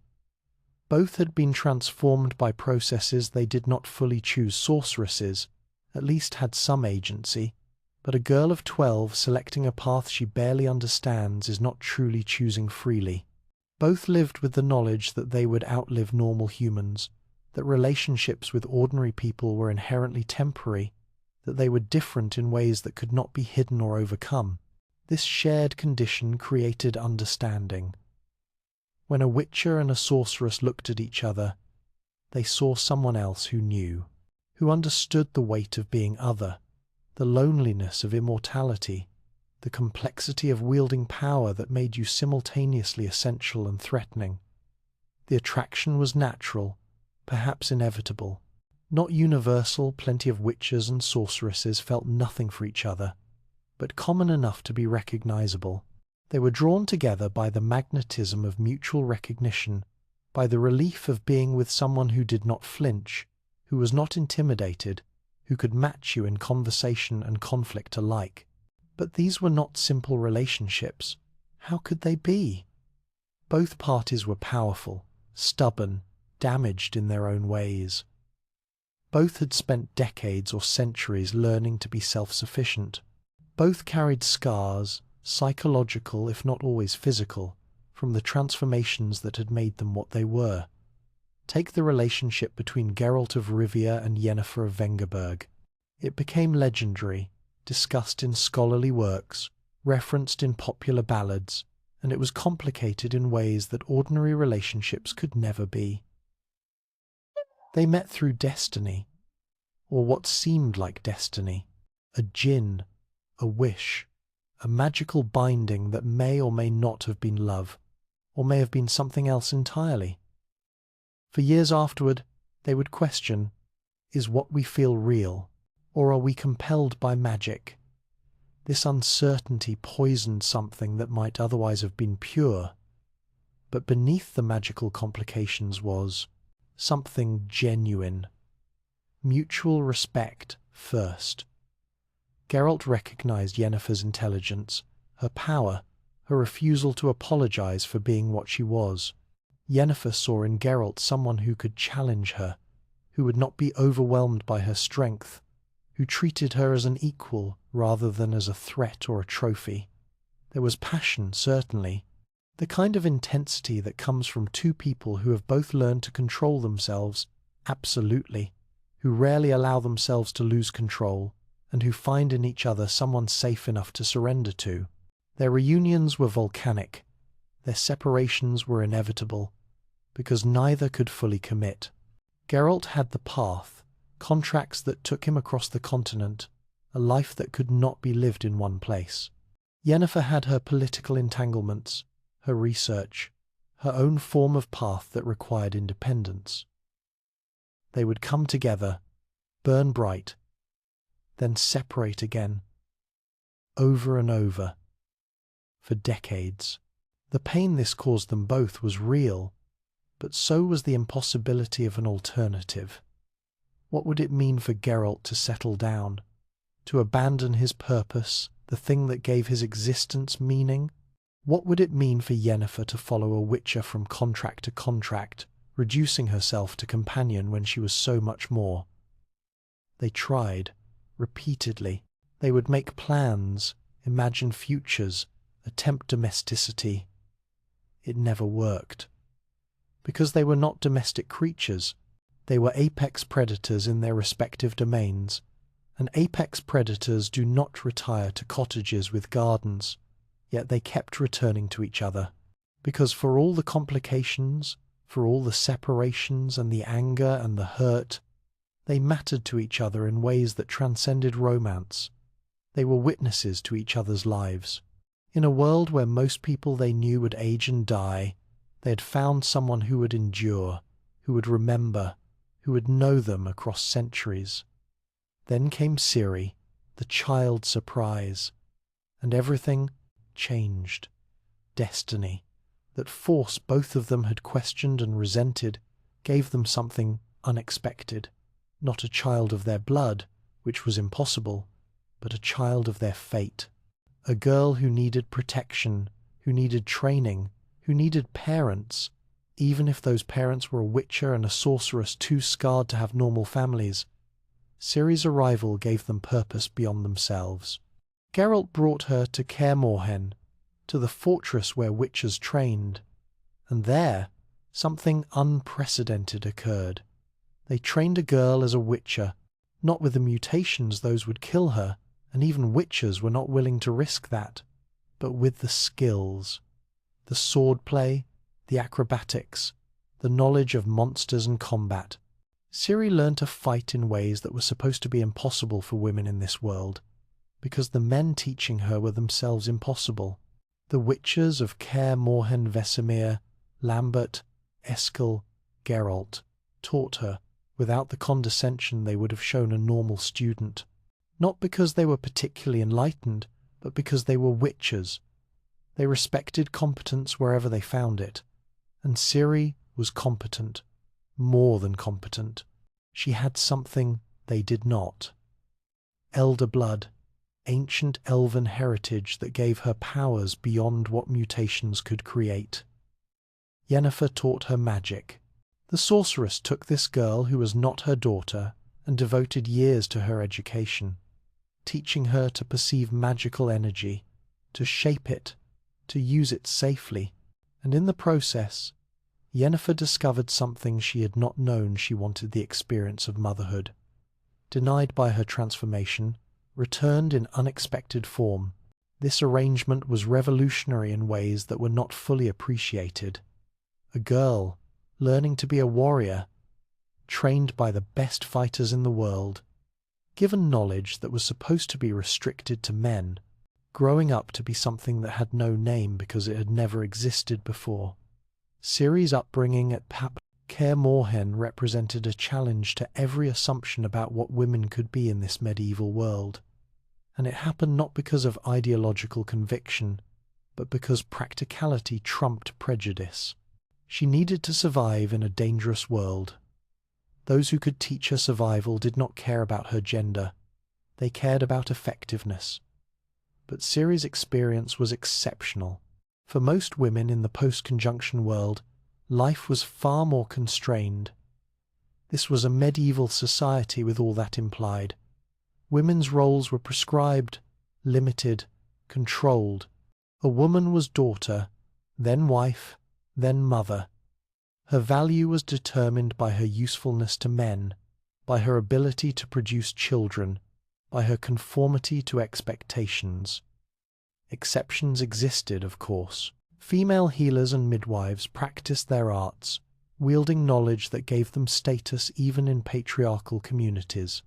They understood herbs and remedies, could ease childbirth and treat illnesses, possessed wisdom, accumulated over generations. Their magic, for it was magic, even if not acknowledged as such, was domestic, communal, female. These healers occupied liminal spaces. They were valued but also feared. A woman who knew how to bring life into the world also knew how to prevent it, how to end it. A healer could cure or poison. This knowledge gave them power, which made authorities nervous. Witch hunts occasionally targeted healers, though the irony was that these women were among the least monstrous people in society. Sorceresses faced their own prejudices, different in kind. They were too powerful to be dismissed, but that power itself was seen as transgressive. Their beauty was magical reconstruction, which meant it was false, which meant they were false. They could not have children, which meant they were not real women. They lived too long, which meant they were unnatural. The interesting thing about sorceresses was how they used these prejudices as tools. They dressed provocatively because it disoriented those they negotiated with. They cultivated mysterious reputations because fear was useful. They played into expectations of femininity while simultaneously shattering them. A sorceress might appear as the perfect courtly lady, all grace and beauty, right up until she demonstrated that she could incinerate you with a thought. This duality was exhausting but necessary. A sorceress had to be unthreatening enough to be tolerated and threatening enough to be respected. The balance was precarious. Lean too far toward feminine compliance and you lost authority. Lean too far toward open displays of power and you became a target. Female fighters existed outside the sorceress class, but they were rare. The physical demands of combat, combined with social prohibitions, meant few women trained with weapons. Those who did were usually from desperate circumstances, orphans who learned to defend themselves, women from warrior cultures, individuals who refused to accept limitations regardless of cost. These women paid prices for their choices. They were called unnatural, accused of rejecting their proper roles, treated with contempt by traditional society. If they succeeded in combat, they were anomalies. If they failed, they were proof that women should not fight. Either way, they stood alone. Yet some persisted. Some became mercenaries, selling their skills in a market that valued effectiveness over propriety. Some became guards or bodyguards, particularly for female nobility who preferred women attendants. Some simply survived in dangerous times by being more dangerous than their circumstances. The prejudice they faced was different from what men experienced. A male fighter who lost was incompetent. A female fighter who lost proved that all women were unsuited for combat. The burden of representation was heavy. Every woman who took up a sword carried the weight of expectations and judgments that men never faced. And then there were the mothers, the unsung heroes of this brutal world. The women who raised children while monsters prowled outside, who taught them caution without destroying their spirits, who maintained households when husbands died to creatures from nightmare. These women possessed their own form of courage, not the courage of facing monsters with drawn steel, but the courage of continuing when everything suggested surrender, of planting gardens in spring knowing monsters might destroy them by autumn, of bearing children into a world where survival was never guaranteed, of maintaining human civilization through acts of daily devotion that no one would sing about. They developed their own forms of protection, folk magic, prayers, rituals, passed mother to daughter. Small practices that may or may not have worked, but that gave them agency in a situation that offered little. A charm over the doorway, herbs hung in windows, stories told to children that contained genuine survival information wrapped in fairy tale format. When disaster struck, when a husband died to a drowner, when a child was taken by a werewolf, these women bore the grief and continued, because stopping meant death for whoever remained. They became the memory keepers, the ones who maintained family stories, community knowledge, the accumulated wisdom of survival. Witches, interestingly, often treated women with more respect than civilized society did. Not from virtue necessarily, but from perspective. A witcher was already outcast, already outside normal social hierarchies. The prejudices that constrained others held less weight for someone who moved through society's margins. More practically, witches learned to respect capability wherever they found it. A female healer who knew her craft was as valuable as a male healer. A sorceress who could teleport you to safety was worth her weight in gold regardless of gender. A woman who could track monsters or prepare poisons or provide useful intelligence was useful, full stop. This did not mean witches were enlightened. They carried their own prejudices, their own blind spots, but they were pragmatists. And pragmatism meant acknowledging that half of humanity possessed skills and knowledge worth recognizing. The relationships that formed between witches and the various women they encountered were as varied as the individuals involved. Sometimes transactional payment for services, information for protection. Sometimes collegial fellow professionals respecting each other's expertise. Sometimes intimate connections formed in the spaces between contracts and crises. What made these relationships workable was often their impermanence. A witcher would enter a village, interact with its people, then leave. This limited relationship allowed for dynamics that would have been impossible in longer-term contexts. A village healer might share knowledge with a witcher that she would never give a village man, because the witcher would take that knowledge elsewhere, not use it to undermine her authority locally. Similarly, the temporary nature of witcher presence meant that women who formed relationships with them faced limited social consequences. A night with a witcher was scandalous but brief. By the time gossip fully developed, the witcher was gone and attention shifted elsewhere. This created spaces for connections that defied normal social rules. But there were genuine relationships too, partnerships that extended beyond single encounters. A witcher might return to the same healer year after year, building trust and mutual regard. A sorceress might maintain contact with a witcher across decades, their relationship evolving from passion to friendship to something that had no simple name. These long-term connections mattered precisely because they were rare.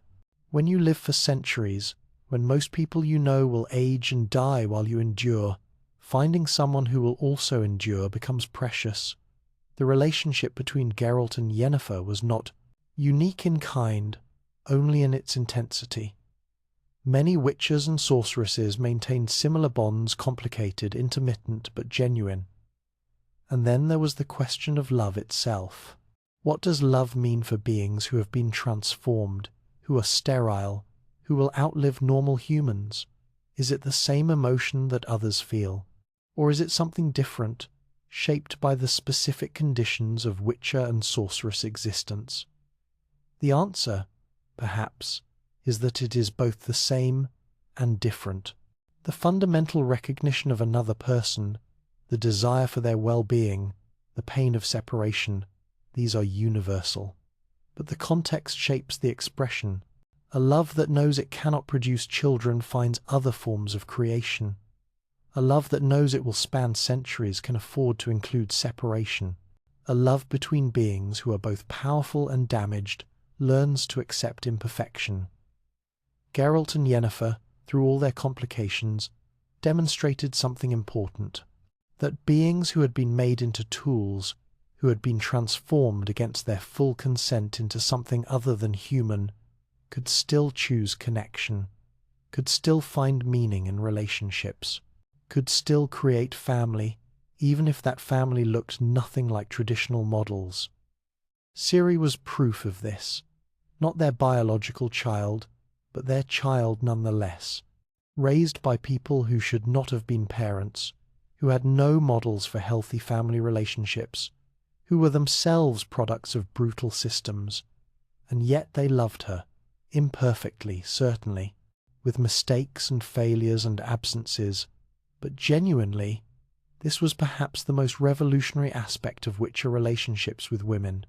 Not that they were enlightened, they were not. Not that they treated women as equals in all contexts, they did not, but that they demonstrated the possibility of connection across differences, of family formed by choice rather than blood, of love existing in forms that society did not recognize, or validate. In a brutal world, in an age of monsters, these relationships mattered. They proved that transformation did not eliminate humanity, that being made into something other did not destroy the capacity for connection. They showed that even beings designed as weapons could choose to be more than their design intended. And they offered hope, fragile but real, that in a world torn apart by the conjunction, by the collision of species and the emergence of horrors, there was still space for relationships that transcended all of it. That even in darkness, even in isolation, even in lives shaped by trauma and transformation, there remained the possibility of finding someone who understood, someone who stayed, or who left and returned, or who endured alongside you in whatever way worked. This was not the love of fairy tales. This was something harder, stranger, more honest. The love of outcasts, the love of survivors, the love of beings who had every reason to remain alone and yet chose otherwise. And in its own way, that was more powerful than any magic, more enduring than any mutation. It was the choice to connect, made freely, by those who knew exactly what they were and chose relationship anyway. That choice mattered. It still matters, because it reminds us that even those transformed by necessity, even those made into tools, even those deemed monstrous by the societies they protect, remain fundamentally human in the ways that count most. The capacity to love, the capacity to choose, the capacity to find meaning in connection, however complicated that connection might be. These capacities endure, even on the path, even in the darkness, even at the end of all things. Knowledge is a strange thing. It can be written in books, certainly, preserved in libraries, catalogued and indexed. But the knowledge that keeps you alive, the knowledge that stands between survival and death, that kind of knowledge is different. It lives in the hands as much as the mind. It is, passed from master to student, refined through generations, purchased with blood. This is the knowledge that witches carried, and it was their most valuable possession. Consider the bestiary, not merely a book, though every witcher maintained one. A bestiary was a living document, constantly updated, filled with observations and corrections and notes written in margins. Your bestiary contained information your instructors gave you, yes, but also everything you had learned personally, every monster you fought, every behavior you observed, every weakness you discovered through trial and error, your own trials, your own errors. A witcher's bestiary was personal in ways that made it almost sacred. When a witcher died, their bestiary would be collected if possible, brought back to their school, information extracted and integrated into the collective knowledge. This was how understanding accumulated. Each generation built on the previous one. Each death, if the bestiary survived, meant the lesson did not need to be relearned. The entries were detailed, precise, utterly practical. Take the entry for a drowner, the most common monster most witches would face. Drowners, humanoid aquatic necrophages. Height, 5 to 6 feet. Weight, 120 to 160 pounds. Found near any body of water, rivers, lakes, swamps, even wells in drought years. Ambush predators. They lie in shallow water, perfectly still, waiting for prey to approach. Can hold breath for up to 2 hours. Attack method: surge from water, grab prey, drag under to drown before feeding. Weaknesses: silver sword effective. Necrophage oil increases damage significantly. Igni sign: useful, they fear fire, and flames force them onto land where they are less effective. Yrden traps can slow them, but they will flee rather than fight in traps, so positioning is key. Their eyesight is poor. They hunt primarily by sensing vibrations in water and on shorelines. Combat approach: never fight drowners in water. Force them onto land using igni or loud noises. They attack in groups of 3 to 6 typically. Kill the largest first, usually the alpha, and others may flee if it dies quickly. Watch for additional drowners arriving drawn by sounds of combat. Always check water after killing visible drowners, more may be hiding. Organs of value: drowner brain tissue contains compounds useful in several potion recipes. Alchemists pay moderately well for fresh specimens. Additional notes: drowners cannot cross running water deeper than waist height. The current disrupts their movement. Can use this for escape if needed. In winter, drowners enter dormancy beneath ice. Breaking through thin ice near shore can expose dormant drowners, dangerous, but occasionally necessary if water source is needed. This single entry, perhaps 200 words, contained information that could save your life a dozen times over, and a bestiary would contain hundreds of such entries. Alguls, arachnomorphs, archgriffing, basilisks, bruxae, shorts, cockatrices, scimitars, cyclope, demons, djinn, drowners, dopplers, andriaga, erinia, fiends, foglets, forktails, gargoyles, ghouls, golems, grave hags, griffins, higher vampires, ice elementals, catacans, leshens, neckers, night wraiths, noon wraiths, rot fiends, sirens, striga, succubi, sylvans, trolls, vampires of every type, werewolves, wraiths, wyverns, and dozens more. Each entry represented accumulated knowledge, bought with the lives of witchers who learned the hard way what worked and what did not. The bestiary was not a book, it was a memorial, but knowledge of monsters was only the beginning. Equally important was alchemy, the art of transforming natural substances into potions that enhanced a witcher's already formidable abilities.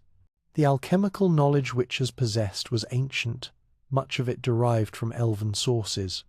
The Aensider had spent millennia understanding the properties of plants, minerals, and monster tissues. When humans arrived and witchers were created, mages adapted this elven knowledge for their purposes. The result was a pharmacopoeia specifically designed for mutated metabolism. Consider the Swallow Potion, perhaps the most essential concoction in any witcher's arsenal. The formula was complex, requiring specific plants harvested at specific times, combined in precise ratios, catalyzed through both heat and magical energy. The result was a dark liquid that tasted of bitter herbs and chemical compounds, viscous and foul. When consumed, Swallow accelerated healing dramatically. A wound that would normally require weeks to heal would close in hours. Broken bones would mend in days rather than months. The potion worked by triggering the enhanced regenerative capabilities built into witcher mutations, forcing the body to repair itself at speeds that should be impossible. But there was a cost. Swallow was toxic. Even to a witcher's enhanced metabolism, the potion strained the system, consumed too much, too frequently, and you poisoned yourself. The art was in balancing benefit against toxicity, knowing exactly how much you could handle, monitoring your body's response, giving yourself time to process the compounds before adding more. Every witcher carried Swallow. It was the difference between a serious wound being fatal and being survivable. But it had to be prepared fresh periodically. The compounds degraded over time, lost potency, became dangerous. So a witcher needed to know not just the formula, but the ingredients, where to find them, how to identify them in various regions with different local names and appearances. Then there was Cat, the night vision potion. It contained compounds derived from certain monster eyes, combined with herbs that affected human perception. When consumed, your pupils dilated massively, your vision shifted into spectrums beyond normal human sight. You could see in darkness as though it were dusk, perceive heat signatures, detect movement, with predatory clarity. The side effects were notable. Your eyes became entirely black, pupils so dilated the iris disappeared. You looked inhuman, monstrous, which caused problems when dealing with clients. The potion also affected mood users, became more aggressive, less patient, emotionally volatile. It lasted for hours and could not be reversed, only endured. But when hunting creatures that moved in darkness, Cat was essential. You fought on their terms, saw what they saw, removed their advantage. The tactical benefit outweighed the discomfort and the unsettling appearance it created. Thunderbolt enhanced strength and precision. Full Moon fortified endurance. Black Blood made your blood toxic to creatures that fed on it. Vampires would sicken, their attacks becoming their own poison. White Honey purged all other potions from your system, necessary when toxicity reached dangerous levels. Golden Oriole neutralized poisons, protecting against venomous attacks. Each potion required knowledge of ingredients, preparation methods, timing.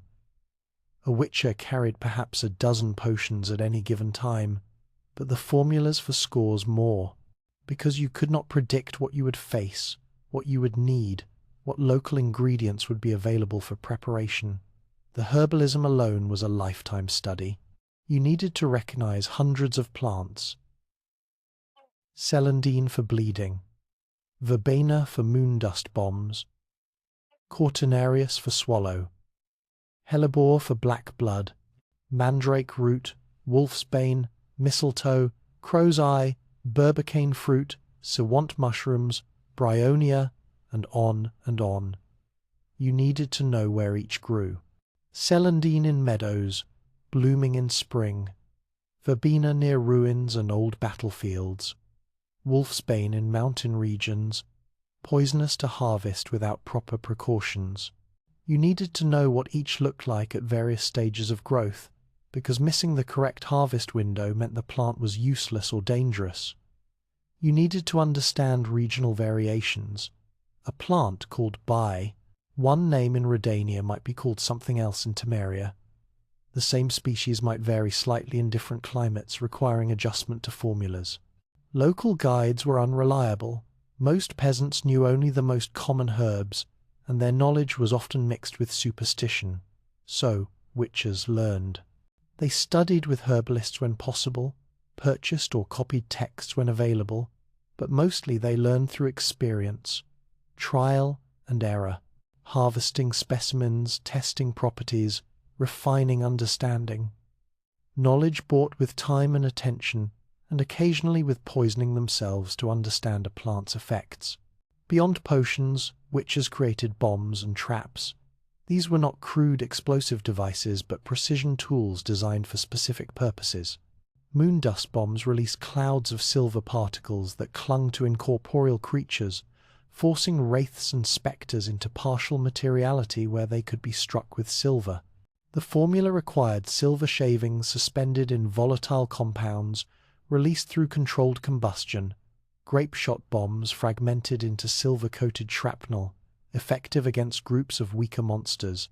Dancing Star created bursts of flame, useful against creatures vulnerable to fire. Devil's Puffball released toxic clouds that choked and disoriented. Each bomb type required different ingredients, different preparation methods, different understanding of the chemical principles involved. A witcher was by necessity an expert chemist, understanding combustion rates, suspension solutions, and catalytic reactions. This was not knowledge taught to common soldiers. This was sophisticated science applied to monster hunting. The traps were equally sophisticated. Snares designed to trigger when weight was applied, releasing spikes or nets or toxins. Yrden signs magical traps that drained energy from supernatural creatures that crossed them. Pit traps disguised with local vegetation, positioned where monsters were likely to pass. Setting effective traps required understanding of monster behavior. Where would a Necker nest be located? How would drowners approach land? What paths would a fiend use? Moving through forest. You positioned your traps not where you wanted monsters to go, but where they would naturally go, where their instincts and behaviors would lead them into your preparations. This was the philosophy of Witcher combat. If you must draw steel, you have already failed. The fight should be won before it begins through superior preparation, through understanding your opponent better than they understand themselves, through creating conditions where victory is inevitable. The sword techniques witches employed reflected this principle. These were not noble dueling styles. They were practical methods designed for fighting opponents whose anatomy was not human, whose movements were not human, whose capabilities exceeded human norms.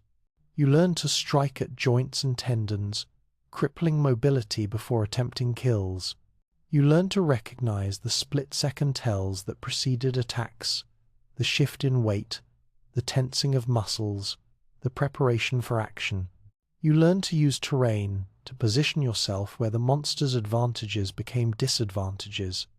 Against a Necker, you struck low. They were small, fast, but weak individually. Aim for heads and necks, disable quickly, move to the next target. Against a fiend, you avoided frontal assault. They were massive, powerful, with hypnotic abilities. Circle, strike flanks, target legs to bring them down, then kill from behind.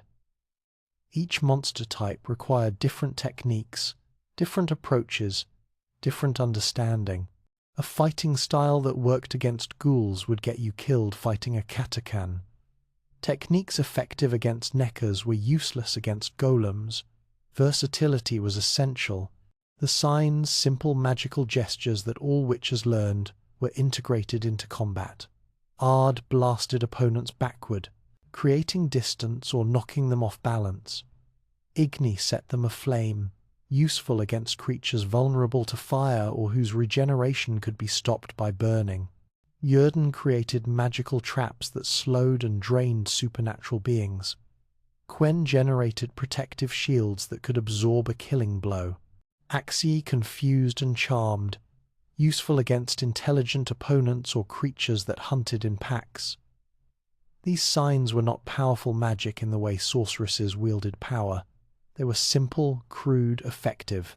A sorceress could level a building, a witcher could knock someone down or start a small fire, but that was enough, because witches were not mages trying to fight with swords. They were warriors who could supplement combat skills with tactical magic. The integration of sword, sign, potion, bomb, and trap that was witcher combat doctrine. You prepared thoroughly, you understood your opponent, you created layered advantages, and only then did you engage. The actual fight was brief, decisive, a culmination of extensive preparation rather than a contest of pure skill. But sometimes preparation was not possible. Sometimes you encountered monsters without warning, without time to research or prepare. Then you relied on fundamentals drilled into you through thousands of hours of training. Move efficiently, waste no motion. Every action serves a purpose. Stay balanced. Control breathing. Observe constantly. React to what is, not what you expect. Adapt. Survive. This was the essence of Witcher knowledge, not a fixed set of techniques, but an approach to problem solving that could be applied to any situation. Gather information, analyze, plan, prepare, execute, learn from outcomes, refine understanding, pass it forward. That last part was crucial. Pass it forward. Because Witcher knowledge was collective. You learned from those who came before. You added your own discoveries. You taught those who came after. The knowledge did not belong to individuals. It belonged to the profession, to the schools, to the long chain of survival that stretched back to the first witchers and forward to those not yet trained. When witchers met, they shared information freely. A wolf witcher who had fought a creature in northern regions would tell a cat witcher about its behavior, its weaknesses, what worked and what did not. The cat would share their own experiences, their own observations. Both would add to their bestiaries, both would benefit. This was not altruism exactly, it was pragmatism. Every witcher benefited when collective knowledge increased. Every monster understood better meant fewer witchers dying to ignorance. The profession maintained itself through this constant circulation of information, this commitment to shared knowledge over individual advantage. The winter gatherings at places like Kaer Morhen were essential for this process. Witchers would return from months on the path, comparing notes, discussing new monster variants, sharing successful techniques and cautionary tales.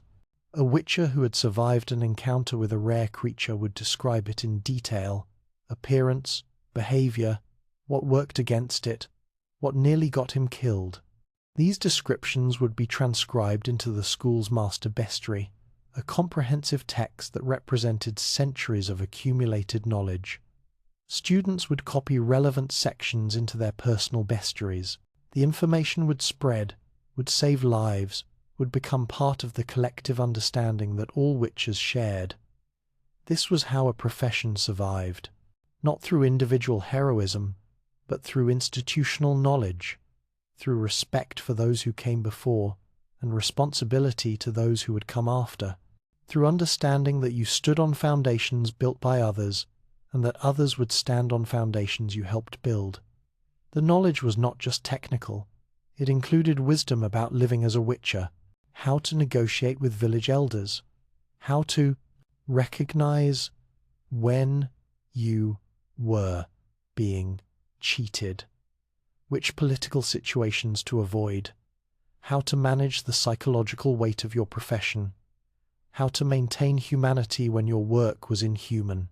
This wisdom was passed down through conversation, through example, through the informal mentorship that occurred when experienced witchers encountered younger ones.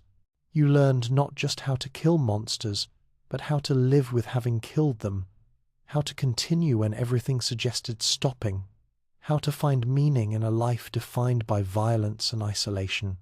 And you learned the most important lesson, that knowledge without wisdom was dangerous, that power without judgment was catastrophic, that being able to kill something did not mean you should.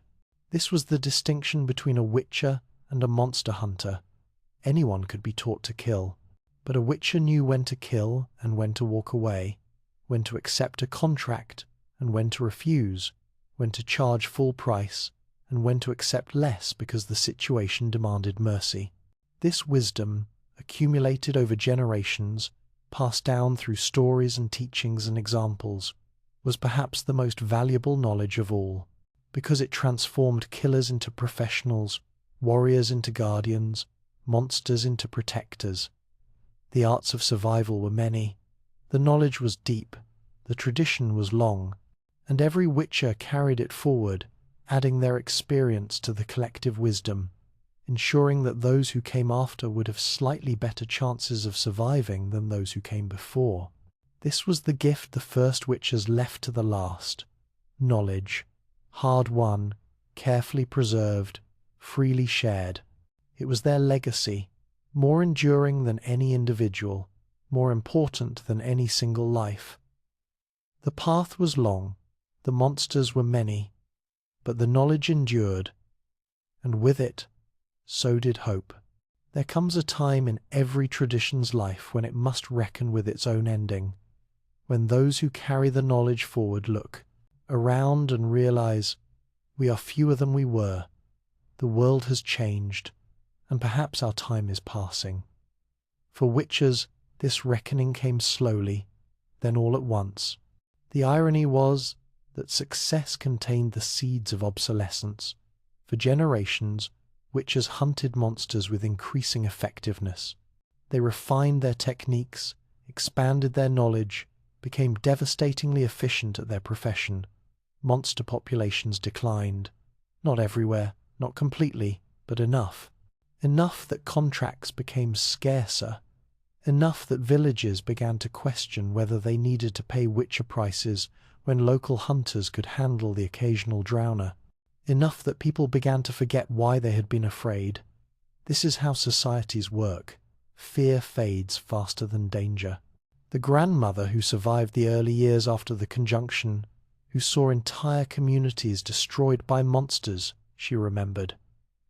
She taught her children caution, but her grandchildren, they had never known that level of terror. They grew up in a world where walls were strong, where guards were present, where witches occasionally appeared to handle problems, but those problems were manageable, not existential. By the time you reach great-grandchildren, the stories have become just that, stories. Legends. Things that happened long ago to other people. The visceral understanding that monsters were an immediate threat, that survival required constant vigilance, that witches were necessary rather than convenient. This understanding eroded with each generation, and as monster populations declined, as human populations expanded, as civilization solidified its hold on the land, the economic model that sustained witchers collapsed. A witcher could once travel from village to village finding regular work. By the later centuries, you might walk for weeks without encountering a contract worth taking. The profession was starving, but before the end came, there was the process of being remembered, of being transformed from working professionals into legends. And that transformation was strange, complicated, often inaccurate. The bards had much to do with this. Bards like Dandelion, who who travelled with Geralt and turned his adventures into songs that spread across the continent. These ballads were entertaining, romantic, dramatic, and frequently wrong. In Dandelion's songs, Geralt was always heroic, always triumphant, always delivering pithy one-liners before dispatching monsters with effortless grace. The songs omitted the preparation, the exhaustion, the times Geralt nearly died, the moral ambiguity of many situations. They transformed complex events into simple narratives of good versus evil, hero versus monster. Geralt hated these songs. Most witches did, because the songs created expectations that reality could not meet. People expected witches to be noble heroes when witches were professionals trying to survive. People expected dramatic confrontations when witches preferred preparation that made confrontation unnecessary. People expected witches to work for glory when witches needed to eat. But the songs served a purpose. They kept witches in public consciousness. They provided a framework, however flawed, for understanding what witches did, and they created a romanticized image that occasionally worked in witches' favor when negotiating contracts. If a village elder believed witches were legendary heroes, they might pay better than if they understood witches were simply mutated humans with specialized training. The Penny Dreadfuls were worse cheap pamphlets sold in markets, featuring sensationalized accounts of witcher hunts. These publications invented details wholesale, creating scenarios that never happened, attributing kills to wrong witches, mixing actual events with complete fabrications. They were pulp entertainment, not history. But people read them, children especially. And those children grew up with images of witches as larger than life, figures who fought impossible monsters through supernatural means. When they encountered real witches, muddy, tired, negotiating prices like common merchants, the disappointment was palpable. Still, some of these children played at being witches. They fashioned wooden swords, tied rags around their eyes to simulate witcher blindfolds during training, practiced rolling and dodging in imitation of techniques they imagined witches used. This play was harmless, even charming. The children had no understanding of what creating a real witcher entailed. They did not know about the trials, the mortality rate, the sterility, the mutations, the pain. They knew only the adventure, the excitement, the hero. As generations passed, scholarly interest in witches increased. Academics who had never met a witcher wrote treatises, analyzing their impact on monster populations, their role in post-conjunction society, their relationship with political structures. These works were more accurate than bard songs or penny dreadfuls, but they were also bloodless, abstract. They reduced lived experience to data points, individual witches to statistical trends. Some scholars attempted systematic studies. They collected bestiaries, interviewed witches when possible, tried to understand the trials and mutations through scientific frameworks. This research preserved information that might otherwise have been lost, but it also fossilized living tradition, turning ongoing practice into a historical artifact. The gradual rehabilitation of witches' reputation occurred almost accidentally, as monster attacks became rarer, as new generations grew up without experiencing the terror that had dominated earlier centuries. People reassessed. Maybe witches were not monsters themselves. Maybe they had been necessary. Maybe they deserved respect rather than fear. This shift was bittersweet for surviving witches. On one hand, being treated with respect instead of suspicion was pleasant. On the other hand, the respect came too late and for wrong reasons.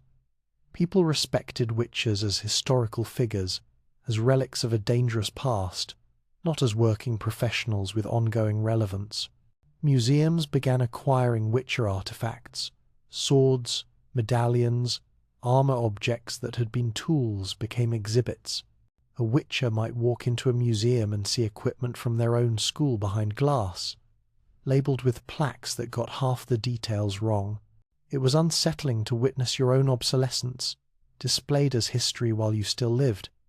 Tourists visited ruined strongholds like Kaer Morhen, the fortress that had been training ground and winter refuge for generations of Wolf School witches became a destination for the curious. They wandered through empty halls, imagined training sessions that had occurred there, took souvenirs from the rubble. Most had no idea what had actually happened in those walls, the pain and discipline and transformation that had created witches. Collectors sought Witcher artifacts with increasing desperation. A genuine Witcher silver sword could command extraordinary prices. Medallions became valuable. Even partial sets of Witcher armor were purchased for private collections. This market created problems: thieves targeting Witchers for their equipment, forgers creating fake artifacts, disputes over provenance and authenticity. Some Witchers sold their equipment late in life, when age or injury made continuing impossible. The money provided comfort in final years. But selling the tools that had defined your existence felt like self-erasure, like acknowledging that your profession truly was ending.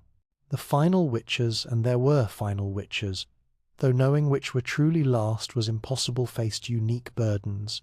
They carried traditions that would die with them.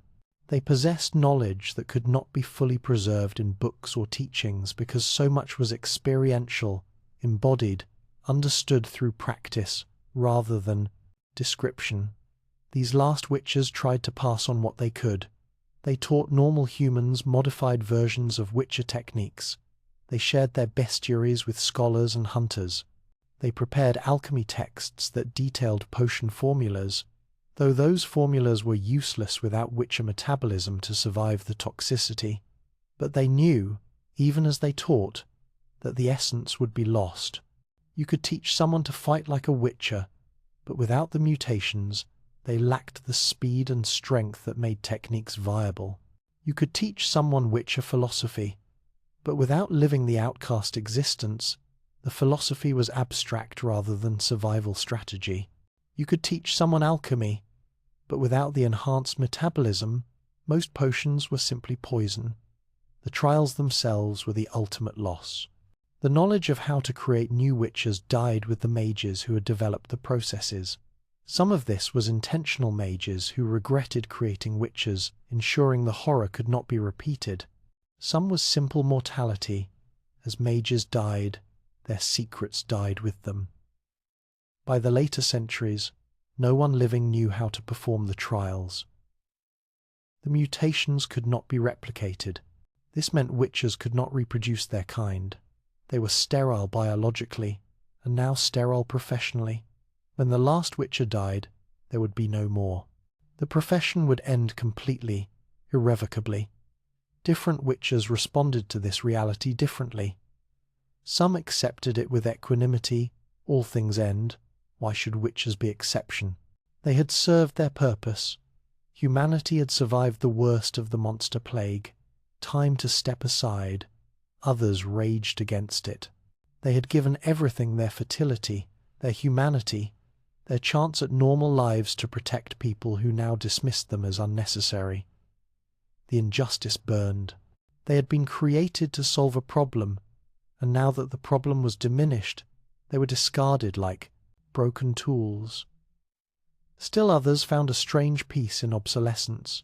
If monsters were truly declining, if humanity could defend itself, then perhaps the Witcher sacrifice had been worth it. They had bought time for civilization to adapt, to grow strong enough to stand alone. Their ending was not failure, but success. Mission accomplished, purpose fulfilled. The question that haunted many was whether humanity was ready. Yes, monster populations had declined, but they had not disappeared. Creatures still prowled forests and swamps.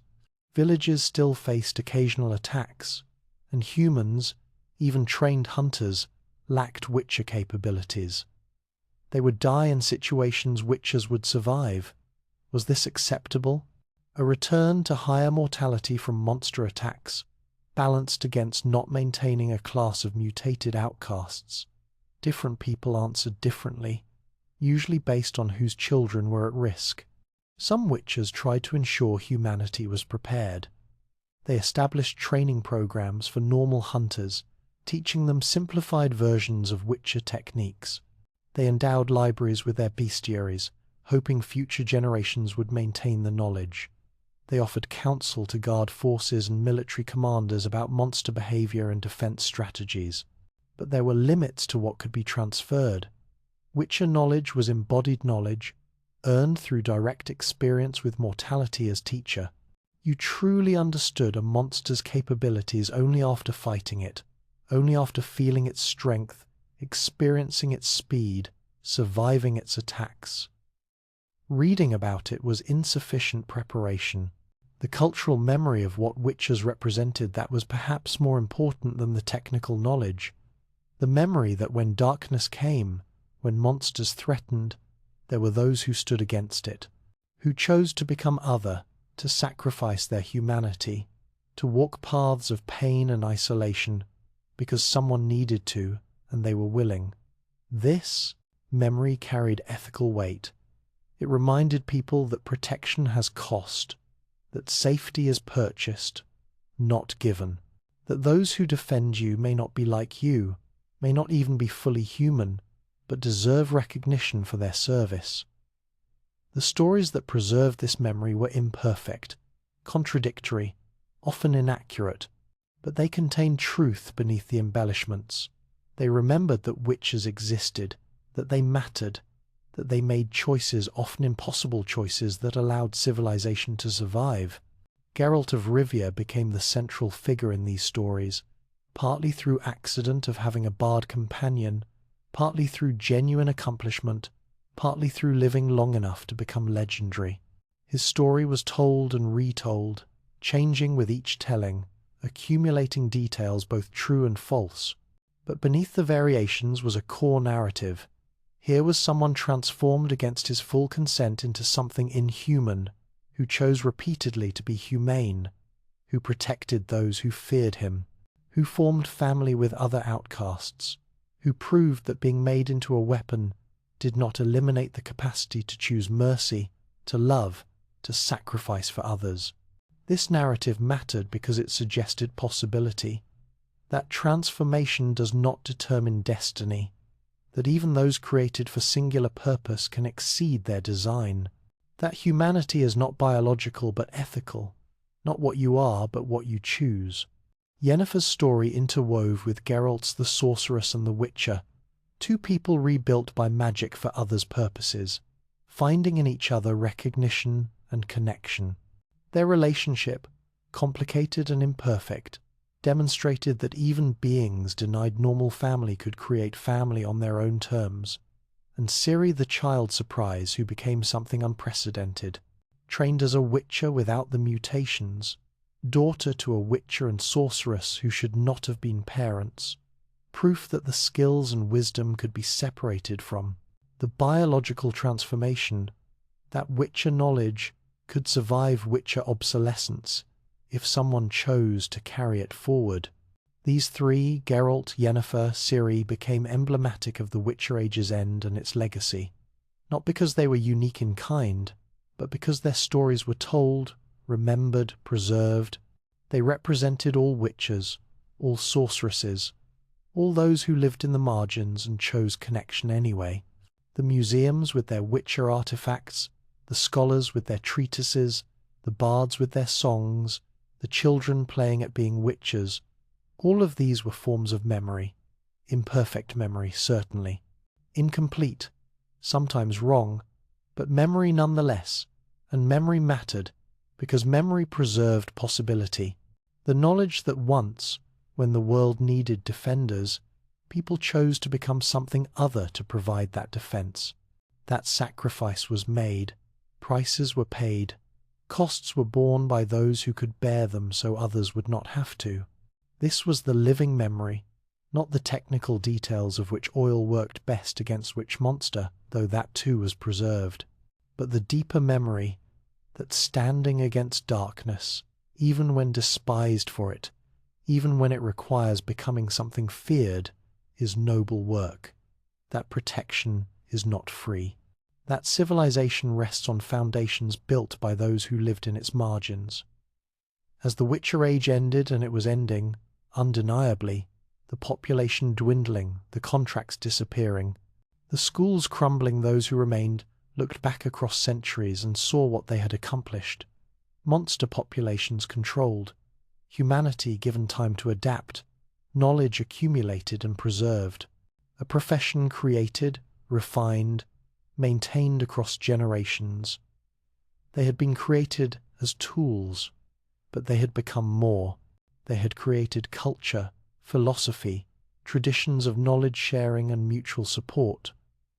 They had maintained ethical standards when expedience would have been easier.